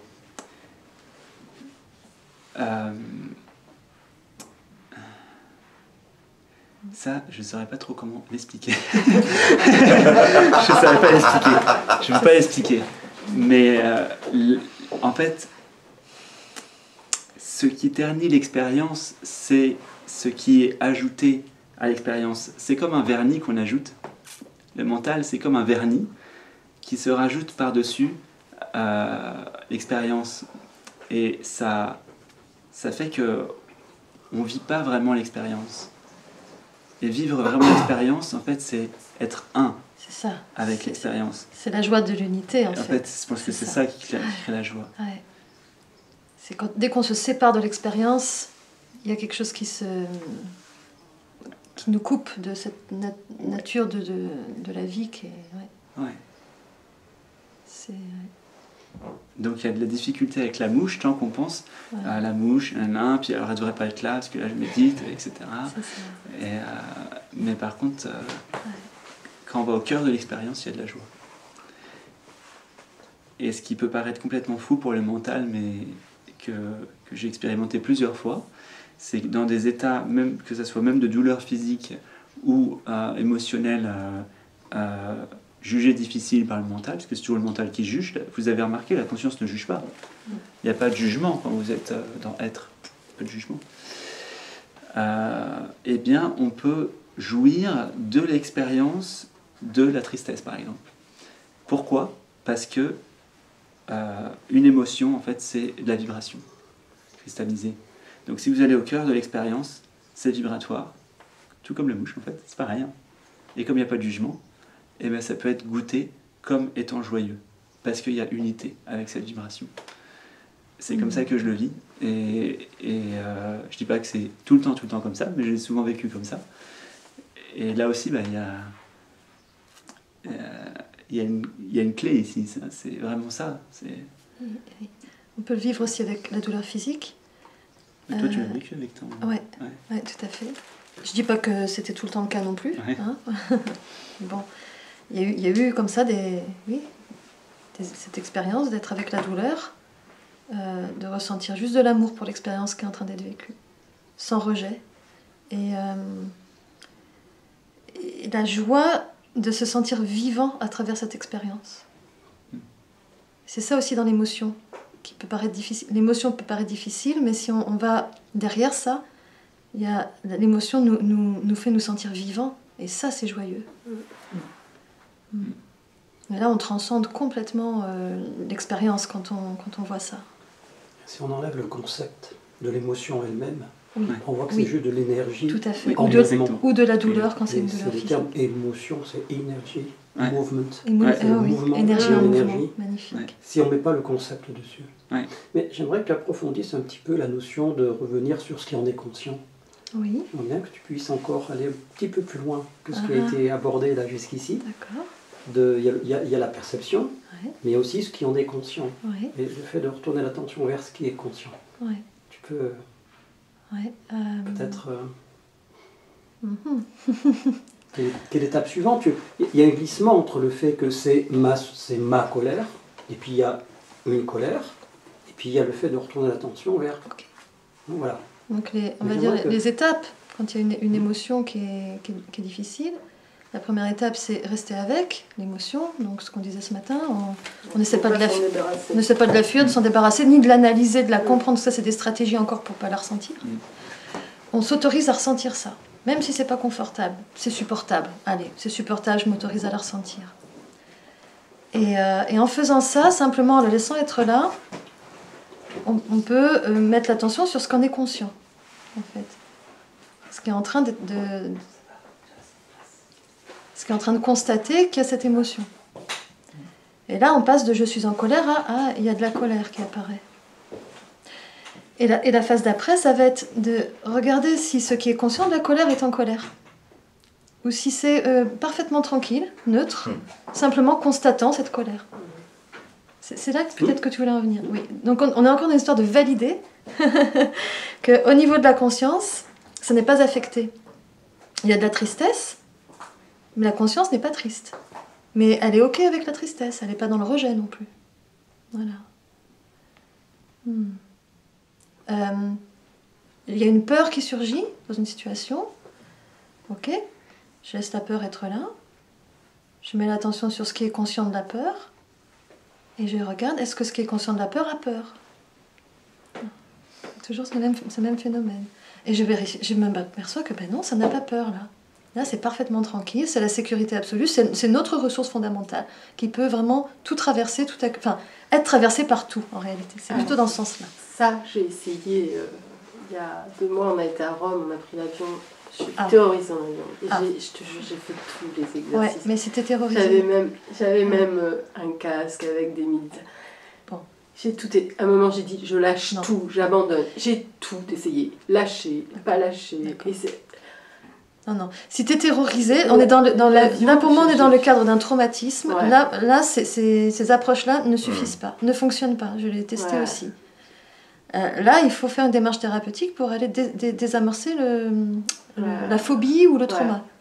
La méthode Tipeee, par exemple, est super efficace. Tu connais ? Est-ce que tu as essayé ? Non, j'ai pas essayé. Vraiment, je te le conseille. Ça marche très très bien. Mais c'est le même principe, la méthode Tipeee. C'est une thérapie de la conscience. C'est-à-dire que ça va être se connecter un instant à la peur, mais s'y connecter en termes de sensation. Et laisser le corps faire ce qu'il a à faire avec cette sensation, c'est-à-dire l'évacuer. Et une fois qu'on l'a fait comme ça en séance, ça déracine en fait complètement le trauma en quelques secondes parfois, en quelques minutes maximum. C'est très impressionnant. Mais ça demande, c'est un protocole bien précis, donc ça demande un accompagnement. Mais une fois qu'on l'a compris, on peut le faire tout seul après. Hein. Mais il y a un protocole à comprendre, à capter pour que...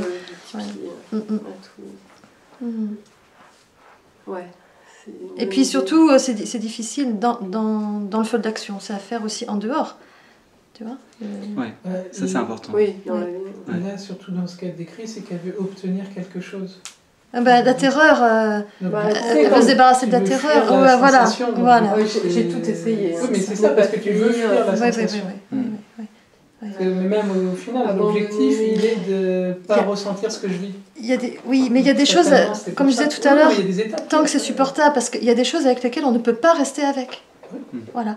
Je reste avec, mais là, j'y arrive juste pas, quoi. C'est pas possible. Donc, si c'est pas possible, c'est pas cette approche-là. Il faut aller voir un petit peu plus loin. Mais c'est, pour la plupart des émotions de notre quotidien, c'est tout à fait possible. Mais il y a certaines choses où on n'y arrive pas, on ne peut pas. Ouais. C'est trop envahissant, c'est trop violent. On se fait hyper violence à essayer d'accueillir ça. Donc, Et puis ça ne doit surtout pas se travailler... Alors ça c'est pareil pour tout, sur le chemin. C'est... les gros dossiers, on va dire, tu les travailles pas au moment où ça arrive. Non mais j'avais pas... Comme je prends pas souvent l'avion, j'avais... Puis la dernière fois que j'avais pris l'avion, ça s'était plutôt bien passé. Et puis là, je sais pas, c'est revenu en force. Et du coup, je m'y attendais pas que ce soit aussi fort. Quoi. Donc tu peux faire l'exercice quand tu es tranquille chez toi, tu te fais l'exercice de te remettre en condition pour voir un peu. Rien que l'idée d'y penser, je suis déjà... Je sens que... mais tranquille. Quand je sais que je dois faire un voyage à l'avance... Non mais justement, fais-le quand t'as pas l'idée de faire un voyage à l'avance. Fais-le quand t'es tranquille, posé, et qu'il n'y a pas d'enjeu. Tu vois, et va tout de suite dans la sensation. Dès que tu as l'émotion qui monte, elle est associée à une sensation physique, une oppression. Tu lâches l'émotion, tu lâches la scène, tu lâches l'histoire, tu regardes que la sensation. C'est ça le Tipeee. Hein. Parce que là, ça désamorce complètement parce que ce qui crée la peur, hein, c'est une croyance. Donc, ça désamorce. Et la rassurer aussi que c'est pas aussi insupportable. Non, loin de là. On peut en avoir absolument. Le fait de regarder cette émotion. C'est bien de le dire. Oui. On a peur de la peur, mais souvent c'est beaucoup moins insupportable qu'on le croit. Tu as beaucoup plus à y gagner qu'à y perdre. C'est sûr. C'est sûr. Ça marche avec tout. Hein. Ça marche aussi avec les addictions, on parlait ce midi. Ça marche, les désirs, ça marche avec tout. Le seul piège, c'est de ne pas suivre moi j'appelle ça les flashs du mental. Si tu les suis, là par contre, ça va pas se passer aussi bien, quoi. Pour que ça fonctionne, il faut être dans le pur vécu, dans ce qu'on appelle le vécu direct. Hein. C'est, tu vois, maintenant, quoi. Sinon, si tu projettes, si tu es dans le mental, ça va pas le faire. Ça va toujours se recréer, quoi, en permanence. Et cependant, dès que tu t'en rends compte que tu es en train de t'embarquer dans le mental, à ce moment-là, tu as la possibilité, plutôt que de dire « Ah, j'ai mal fait, je me suis fait embarquer dans le mental ». Ben non, tu viens de le voir. Alors ça, c'est vraiment une porte. Le moment où on voit qu'on est embarqué, c'est une invitation à pouvoir revenir dans l'instant, se connecter à ce qu'il voit. Mais c'était marrant en avion parce qu'il y avait des moments où il y avait des microsecondes, surtout quand on est passé au-dessus des îles et tout. C'était tellement beau, quoi. Donc il y avait des microsecondes où je disais ah et puis tout de suite après, ça se... C'est un beau voyage. On avait une vingtaine religieux dans l'avion, qui est à Rome. Je disais, bon, on ira direct au paradis, ça va. Tu me relâches, mais non. Et au retour, j'avais tellement mal vécu l'aller qu'au retour, j'ai pris du Lexomil. Même le Lexomil m'a rien fait, quoi. Ok. J'ai pas compris, là. Je me suis dit... Je connais un sage en Inde qui racontait une histoire comme ça par rapport à une histoire vraie qui s'est passée dans un avion. C'est un disciple d'un maître très connu en Inde qui va prendre l'avion et en fait, avant de prendre l'avion, il reçoit un télégramme de son maître. Sur le télégramme, il y a juste écrit « Bon voyage ». Et en fait, il faisait jamais ça, son maître. Donc il se pose des questions, il se dit « Pourquoi il a écrit « Bon voyage » comme ça ?» Et donc, il prend l'avion et finalement, bon, l'avion décolle, tout se passe bien. Et puis, à mi-parcours, il commence à y avoir des secousses dans l'avion. Et là, il y a le pilote qui dit « Mesdames et messieurs, nous avons un grave problème de moteur. C'est pas sûr qu'on s'en sorte, donc vous pouvez commencer à faire vos prières. » quoi.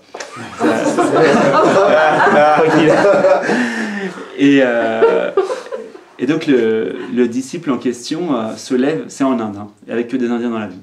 C'est une histoire vraie ou c'est une histoire vraie? C'est pas une, non, c'est une histoire vraie. Ouais. Il se lève du XXe siècle, hein, là.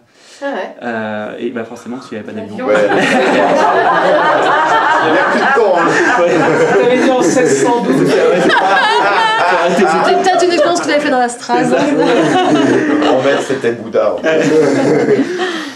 Et donc il se lève et dit Mesdames et messieurs, ne vous inquiétez pas, mon maître, sa sainteté, donc il est assez connu le maître, donc la plupart des gens le connaissaient dans l'avion, m'a prévenu et maintenant je comprends pourquoi il m'a envoyé le télégramme.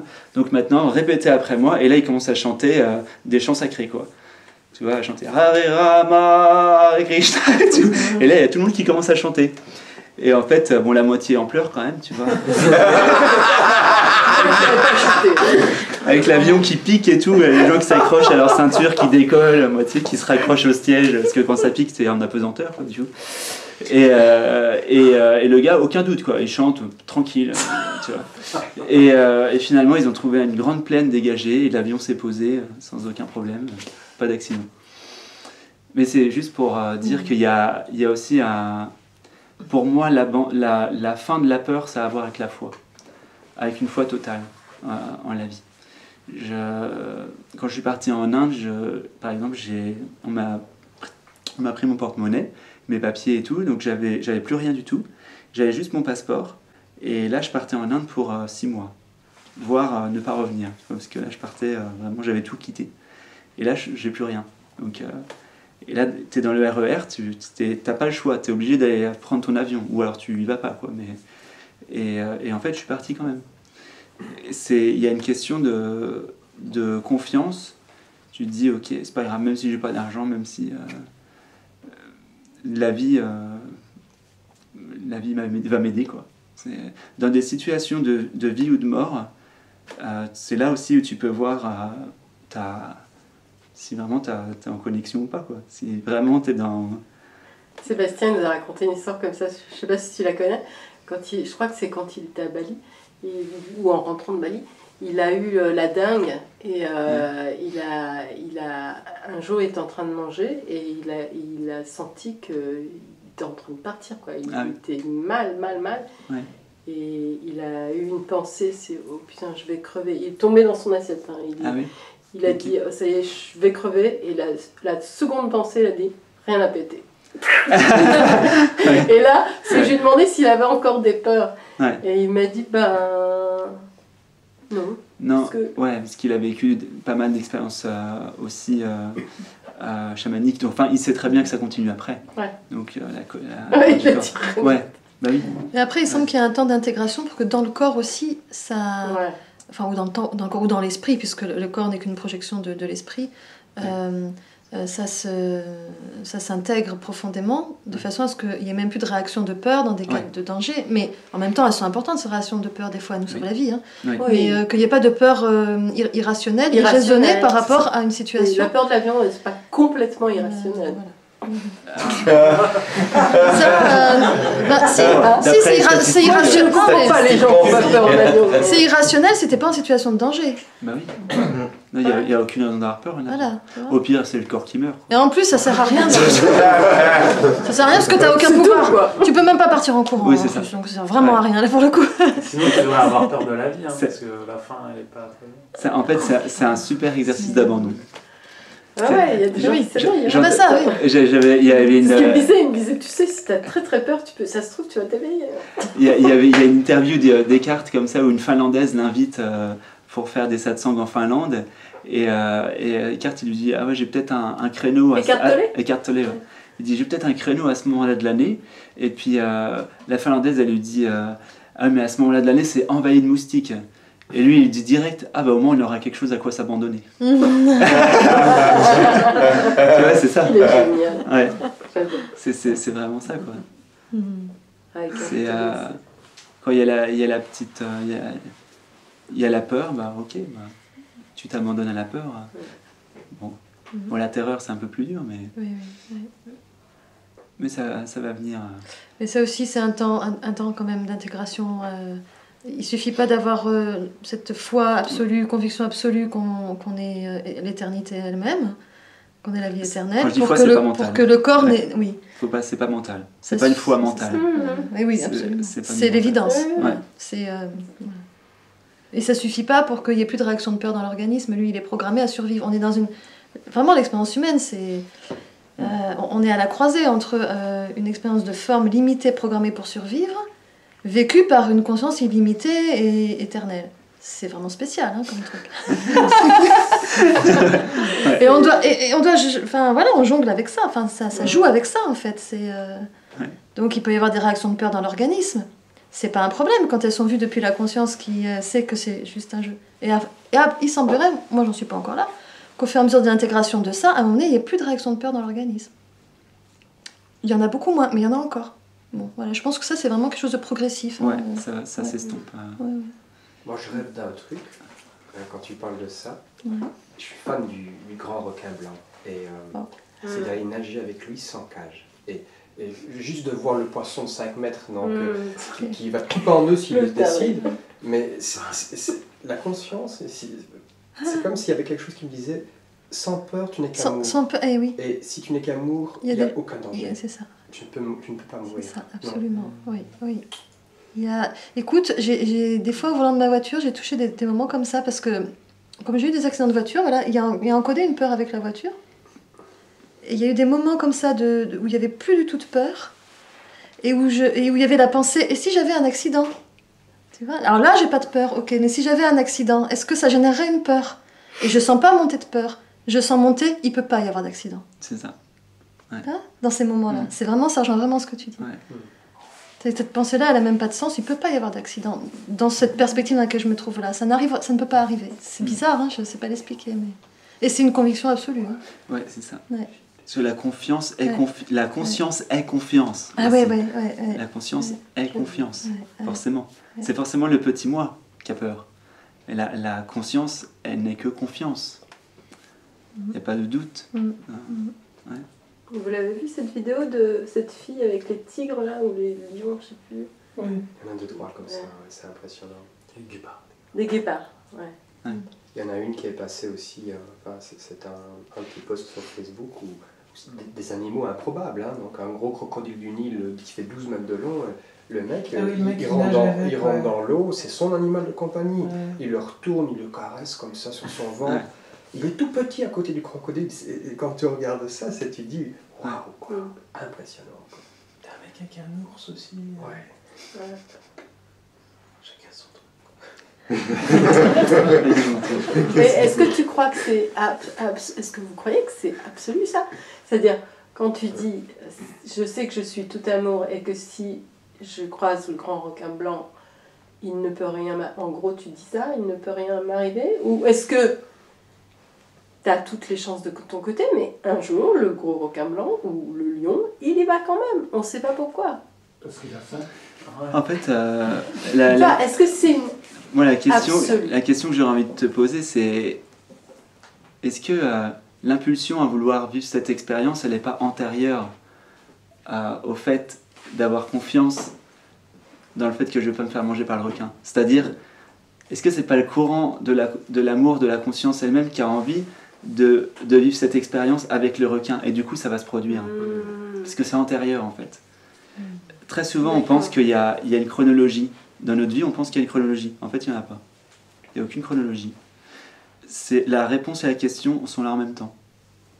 C'est pour ça que des fois en satsang je dis quand vous désirez l'éveil, c'est que vous l'êtes déjà, parce que la réponse à la question arrive en même temps.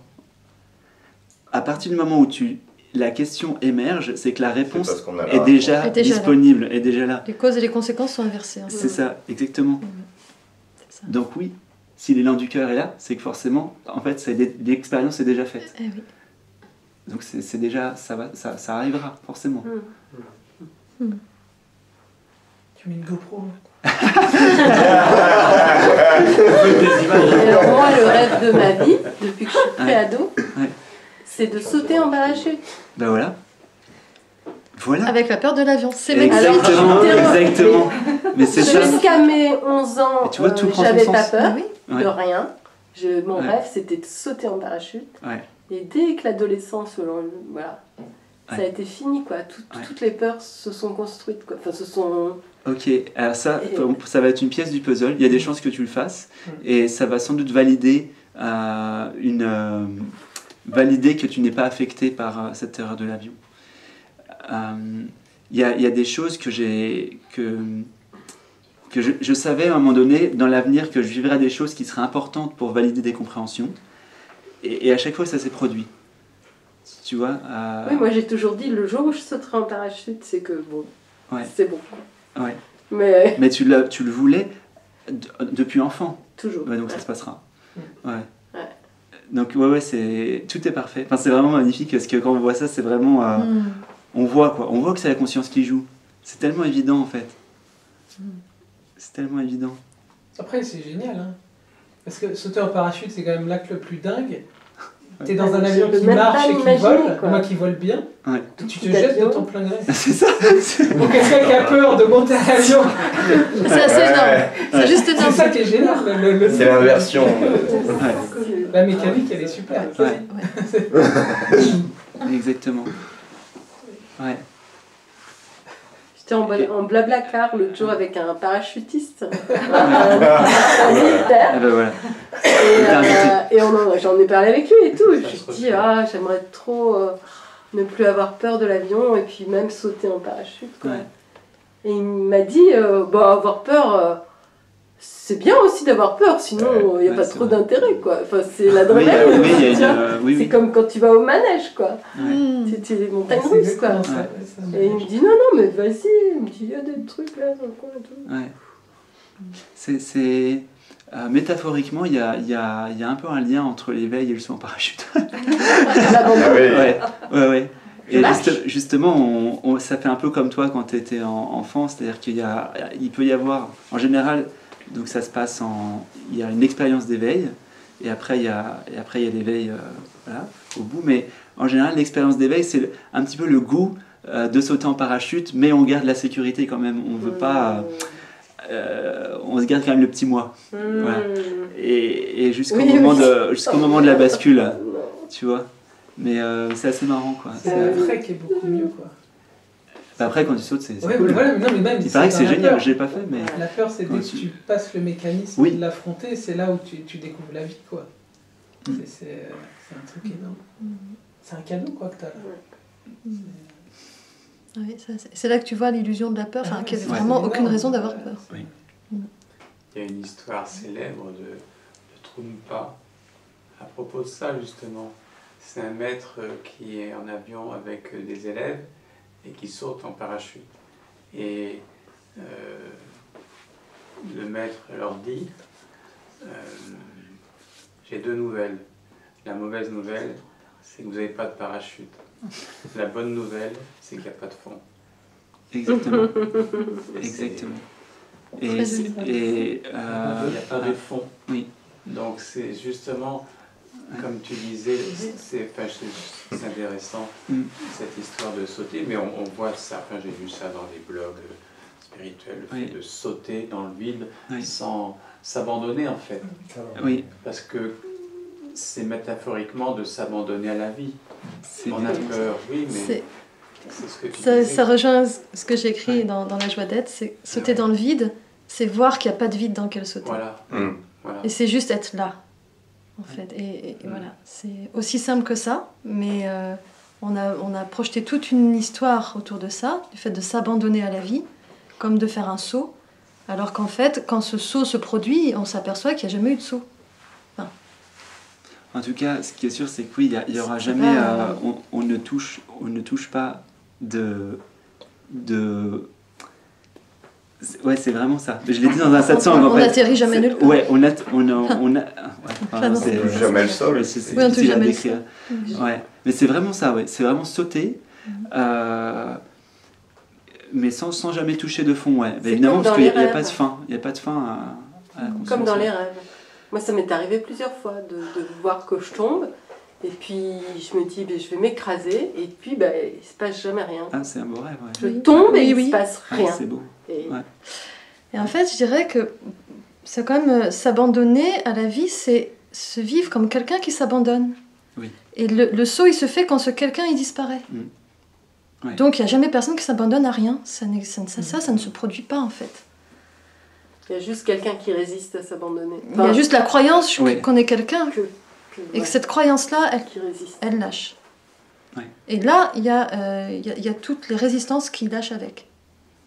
Et c'est ça l'impression d'un saut, en fait. Donc tu vas faire un satsang unique au monde dans un avion. Faire un satsang dans un avion.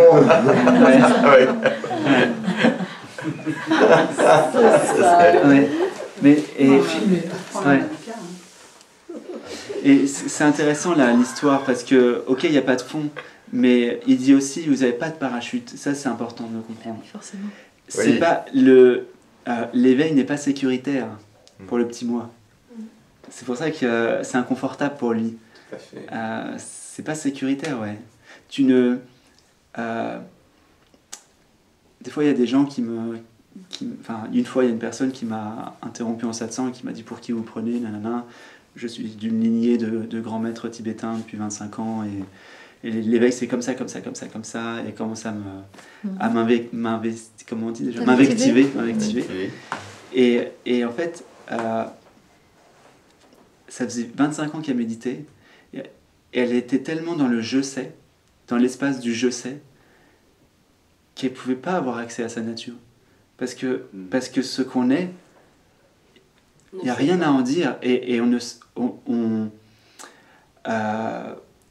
n'y a pas de mental pour dire ouais on sait, on connaît mais on ne sait pas, et la connaissance c'est pas un savoir. Connaître ça c'est une phrase que j'avais écrite, c'est connaître c'est réaliser ce par quoi tout est connu, c'est ça la vraie connaissance, réaliser cela par quoi tout est connu, ce par quoi tout est connu. Je ne sais pas si c'est clair comme phrase, mais il y a un fondamental que si vous l'enlevez, il n'y a plus rien qui est connu. Il faut trouver ce par quoi tout est connu. C'est ça la vraie connaissance. Et là, c'est une connaissance. On est en permanence avec ce qui est. Connaître. Et il n'y a pas de savoir. C'est trop simple. C'est vraiment trop simple. Le mental, il voudrait un truc super compliqué parce que ça lui donnerait... puis l'ego, là, ça lui donnerait un truc... ça pourrait briller un peu, mais non. Il y a pas ça.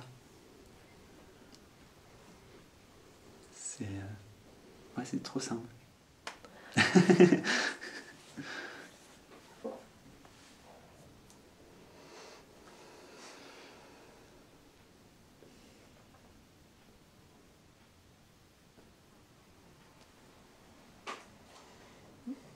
C'est une simplicité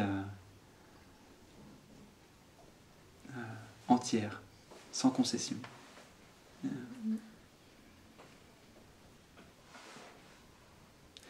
C'est comme maintenant. Maintenant, on n'y prête pas attention. Parce que maintenant est trop simple.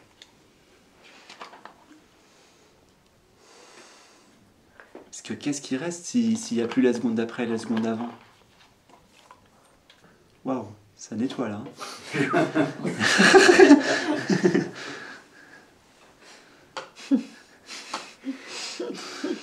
Est-ce que vous savez pourquoi Eckhart Tolle, même Moji, enfin ça, peut-être c'est pourquoi ils utilisent le terme de Dieu pour parler de la conscience. Est-ce que Eckhart, il en parlait quand même rarement. Un peu quand même. Ouais. Enfin, en tout cas dans ses livres, j'ai dû le voir 2-3 fois le mot. Dans les vidéos en tout cas. Ouais. Qui Eckhart Tolle. Ouais. Alors, ce mot-là, c'est pas évident de l'employer parce que, bon, en plus en France, c'est pas facile, c'est pas notre culture. Mais déjà, ça passe un peu mieux peut-être aux États-Unis. Et puis peut-être qu'ils l'utilisent pour parler de la présence à des gens qui ont une certaine vie spirituelle dans un contexte religieux. Et là, il va leur parler avec ces mots-là. Mais en général, ce qu'on essaie de faire, c'est d'utiliser les mots qui parlent. À ta culture. Tu vois, à ta culture. Tu vois. Qu'aux États-Unis, ils sont très très croyants, et donc je pense qu'ils s'adaptent peut-être à. Ouais, c'est ça. Puis bon, Moji en Inde, c'est normal, quoi. Tu dis Dieu, tout le monde comprend aussi la conscience. Il n'y a pas. Tu vois. Alors qu'en France, il faut décoder. Parce que dès qu'en France, tu vas dire Dieu, waouh, regarde tout ce qui se passe, quoi. La montagne de concepts ajoutés, quoi. Et la distance, comment c'est loin. Waouh, il est loin, Dieu. Il nous entend à peine. Donc, et en même temps, il y a quand même des personnes qui, dans notre culture, l'utilisent aussi. Enfin, même vous, quand vous parlez du divin, par exemple. Ouais. Alors, qu'est-ce que vous pouvez en dire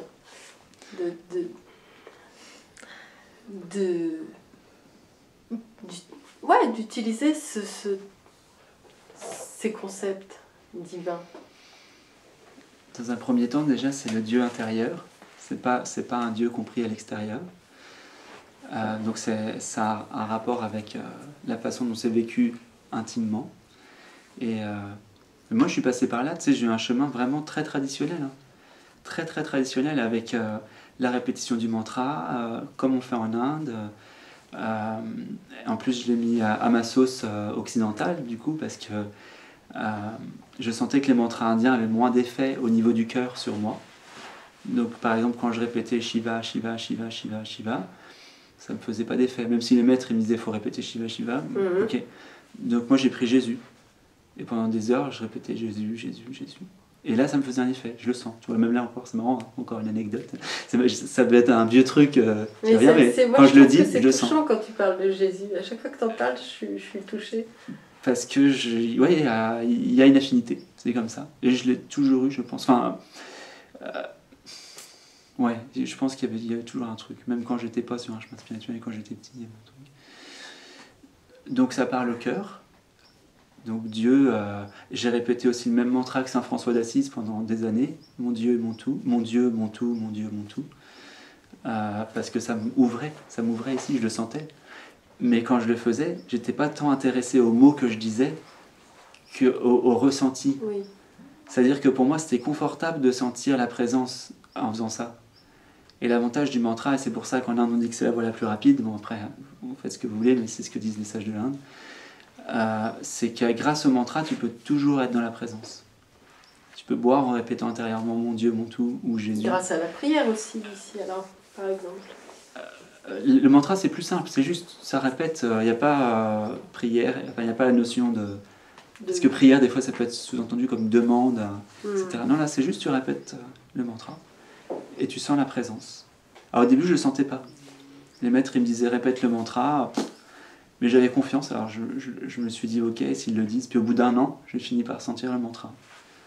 Puis presque, ça m'a habité au niveau physique, quoi, cellulaire, je sentais la présence. Et puis à un moment donné, c'est devenu cette présence, cette paix s'est ancrée. C'est vraiment la voie traditionnelle indienne, enfin même les voies chrétiennes du début, ils parlent de ça. La Philokalie, si vous n'avez pas lu Les récits d'un pèlerin russe, c'est très bon bouquin ça. Justement, il est avec la prière du cœur et tout ça, avec Jésus. Et ça fonctionne. Parce que on est dans le cœur. Peu importe la voie que vous prenez, si vous êtes dans le cœur, ça fonctionne forcément. Même s'il y a une croyance qui est un peu erronée à la base, par exemple, Saint François d'Assise, il avait des croyances qui étaient un peu erronées à la base, mais ça n'a pas empêché de réaliser complètement le soi. Mais il a cru, par exemple, qu'il fallait qu'il aille convertir tout le monde, parce que...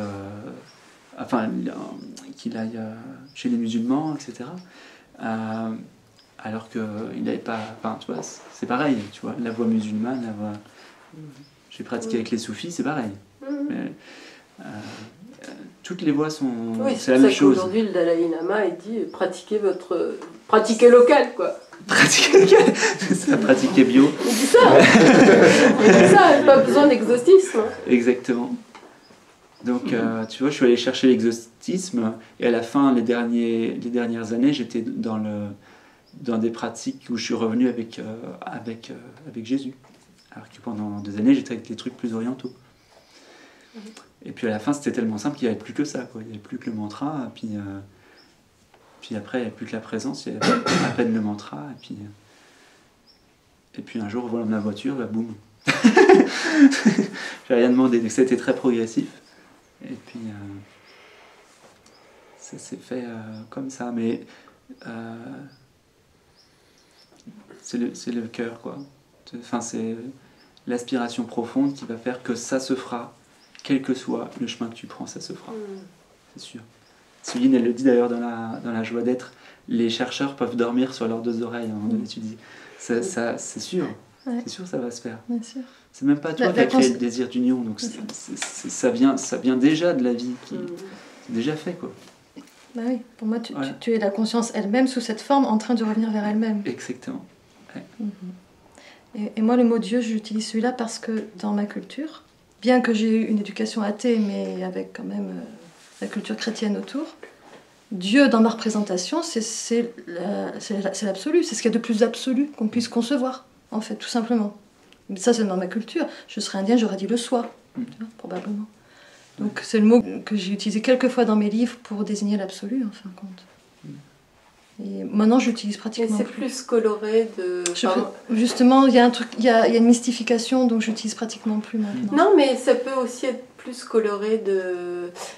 La conscience, ça fait tellement un peu froid, quoi.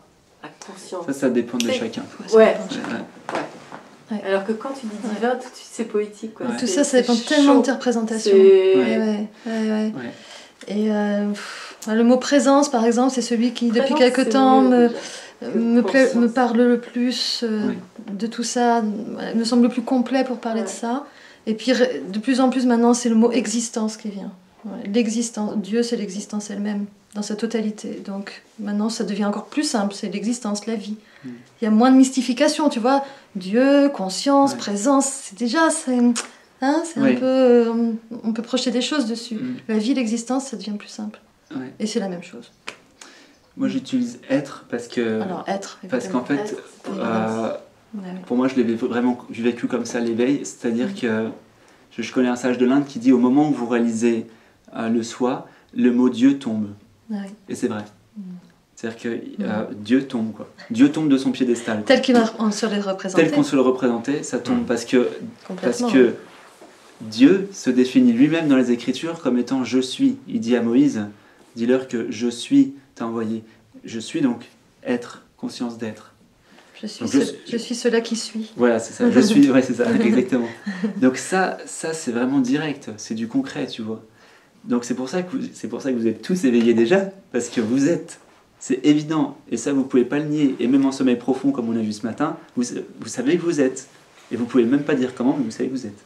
Donc être ne peut pas être, il n'y a aucun non-être, enfin être ne peut pas être retiré. Être est tout ce qui est. Même quand il y a du vide, il y a être. Il y a être qui voit le vide, tu vois. Il y a forcément présence qui voit le vide. Donc il y a être. Et ça, c'est le fondamental, quoi. Et pourtant, même ça, c'est un concept. Bah oui. Le concept être. On peut le conceptualiser. Et des fois, je joue à enlever même ça, le concept être, et voir qu'est-ce qui reste. Et voilà. Je peux pas mettre de mots dessus. Quand je pratiquais le bouddhisme, on avait une formule, alors on peut dire pour la non-dualité ou l'éveil, peu importe, on disait le bouddhisme nie l'existence de Dieu, mais pas sa nature. On nie le concept. C'est beau. Ouais. Mais pas sa réalité. C'est ça, c'est exactement pas l'expérience directe. Ouais, tout à fait. Ouais. Exactement. Mais c'est vrai que la réalisation du soi fait tomber l'idée d'un Dieu à l'extérieur, et donc tout ce qui va avec, les prières, les demandes, une attitude en même temps, tu demandes une place de parking. Alors je la demande pas à Dieu. Oui, je sais bien, mais tu la demandes. Je la demandais, mais tu vois, apparemment de moins en moins. Non, mais c'est marrant. Mais qu'est-ce que tu veux dire par là? Je sais pas ce que je veux dire, mais on l'appelle plus Dieu, mais on demande à l'univers, quoi. Enfin, il y a eu comme un décalage, comme si on n'osait pas. C'est la conscience qui joue avec la conscience, ça. Tu peux jouer en fait. C'est ça. Tu te rends compte c'est un jeu. C'est toi être qui peut jouer à avoir des places de parking. Tu vois ce que je veux dire? C'est toi le créateur. C'est toi le créateur. C'est toi qui crée tout. C'est ça, c'est un petit peu... Oui, demander une place de parking, c'est pas très juste, c'est créer une place de parking. C'est ça. C'est ça, en fait. Tu crées la place tu fais, quoi. Ah oui. Ah oui. Après, comme tu disais, tu la demandes plus, tu te mets juste en résonance. Et la place apparaît. Elle n'est pas demandée, elle est pas créée non plus. Enfin, elle est créée par défaut, mais tu t'alignes juste. Et quand t'es pas aligné, tu l'as pas.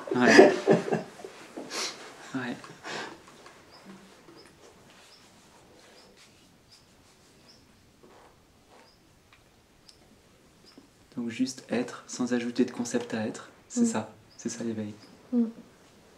Juste être.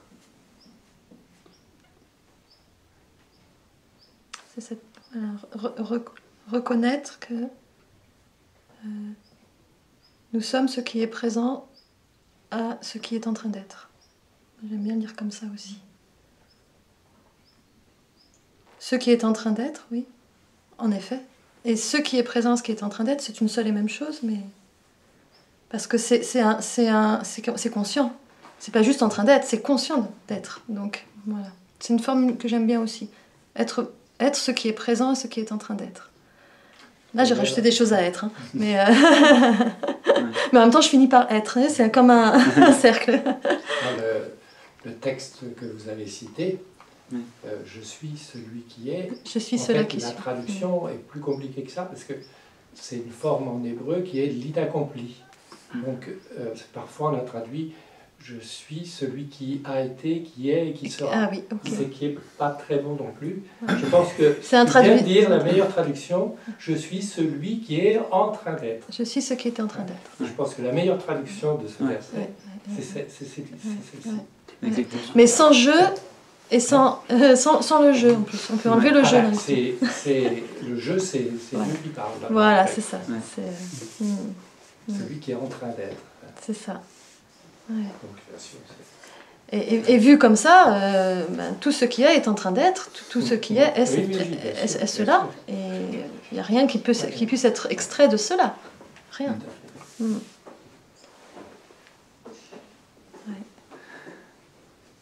Et puisqu'on parle de ça, tout à l'heure, tu as dit, là derrière moi, mais c'est une bonne nouvelle, je ne sais pas si vous vous souvenez,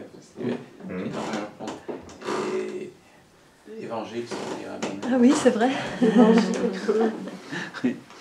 Mais oui, c'est une excellente nouvelle, oui, tout à fait. Ouais. Nous sommes dans le palais de l'évangile ici, je ne sais pas si vous savez. Et catholique veut dire union universelle. Ah oui. Qui dépasse les bornes. C'est une excellente nouvelle parce que tout va bien. Donc aussi à chaque pas du chemin, juste pour finir parce que c'est bientôt là, mais c'est même là. À chaque pas du chemin, en fait, on peut déjà vivre la joie. Il n'y a pas besoin de se projeter dans un éveil hypothétique plus tard, puisque justement le basculement arrive au moment où on arrête de chercher. Donc c'est maintenant. c'est là tout de suite. Tu vois, le chemin est la fin. C'est déjà la fin. Enfin, il n'y a pas de fin en même temps. C'est pour ça. Il n'y a pas de fin, il n'y a pas de chemin. Mais c'est juste pour que... Alors, voilà. la blague finale. Je sais qu'il faut arrêter de chercher et je sais qu'il ne faut pas attendre. Mais qu'est-ce que c'est long. J'adore.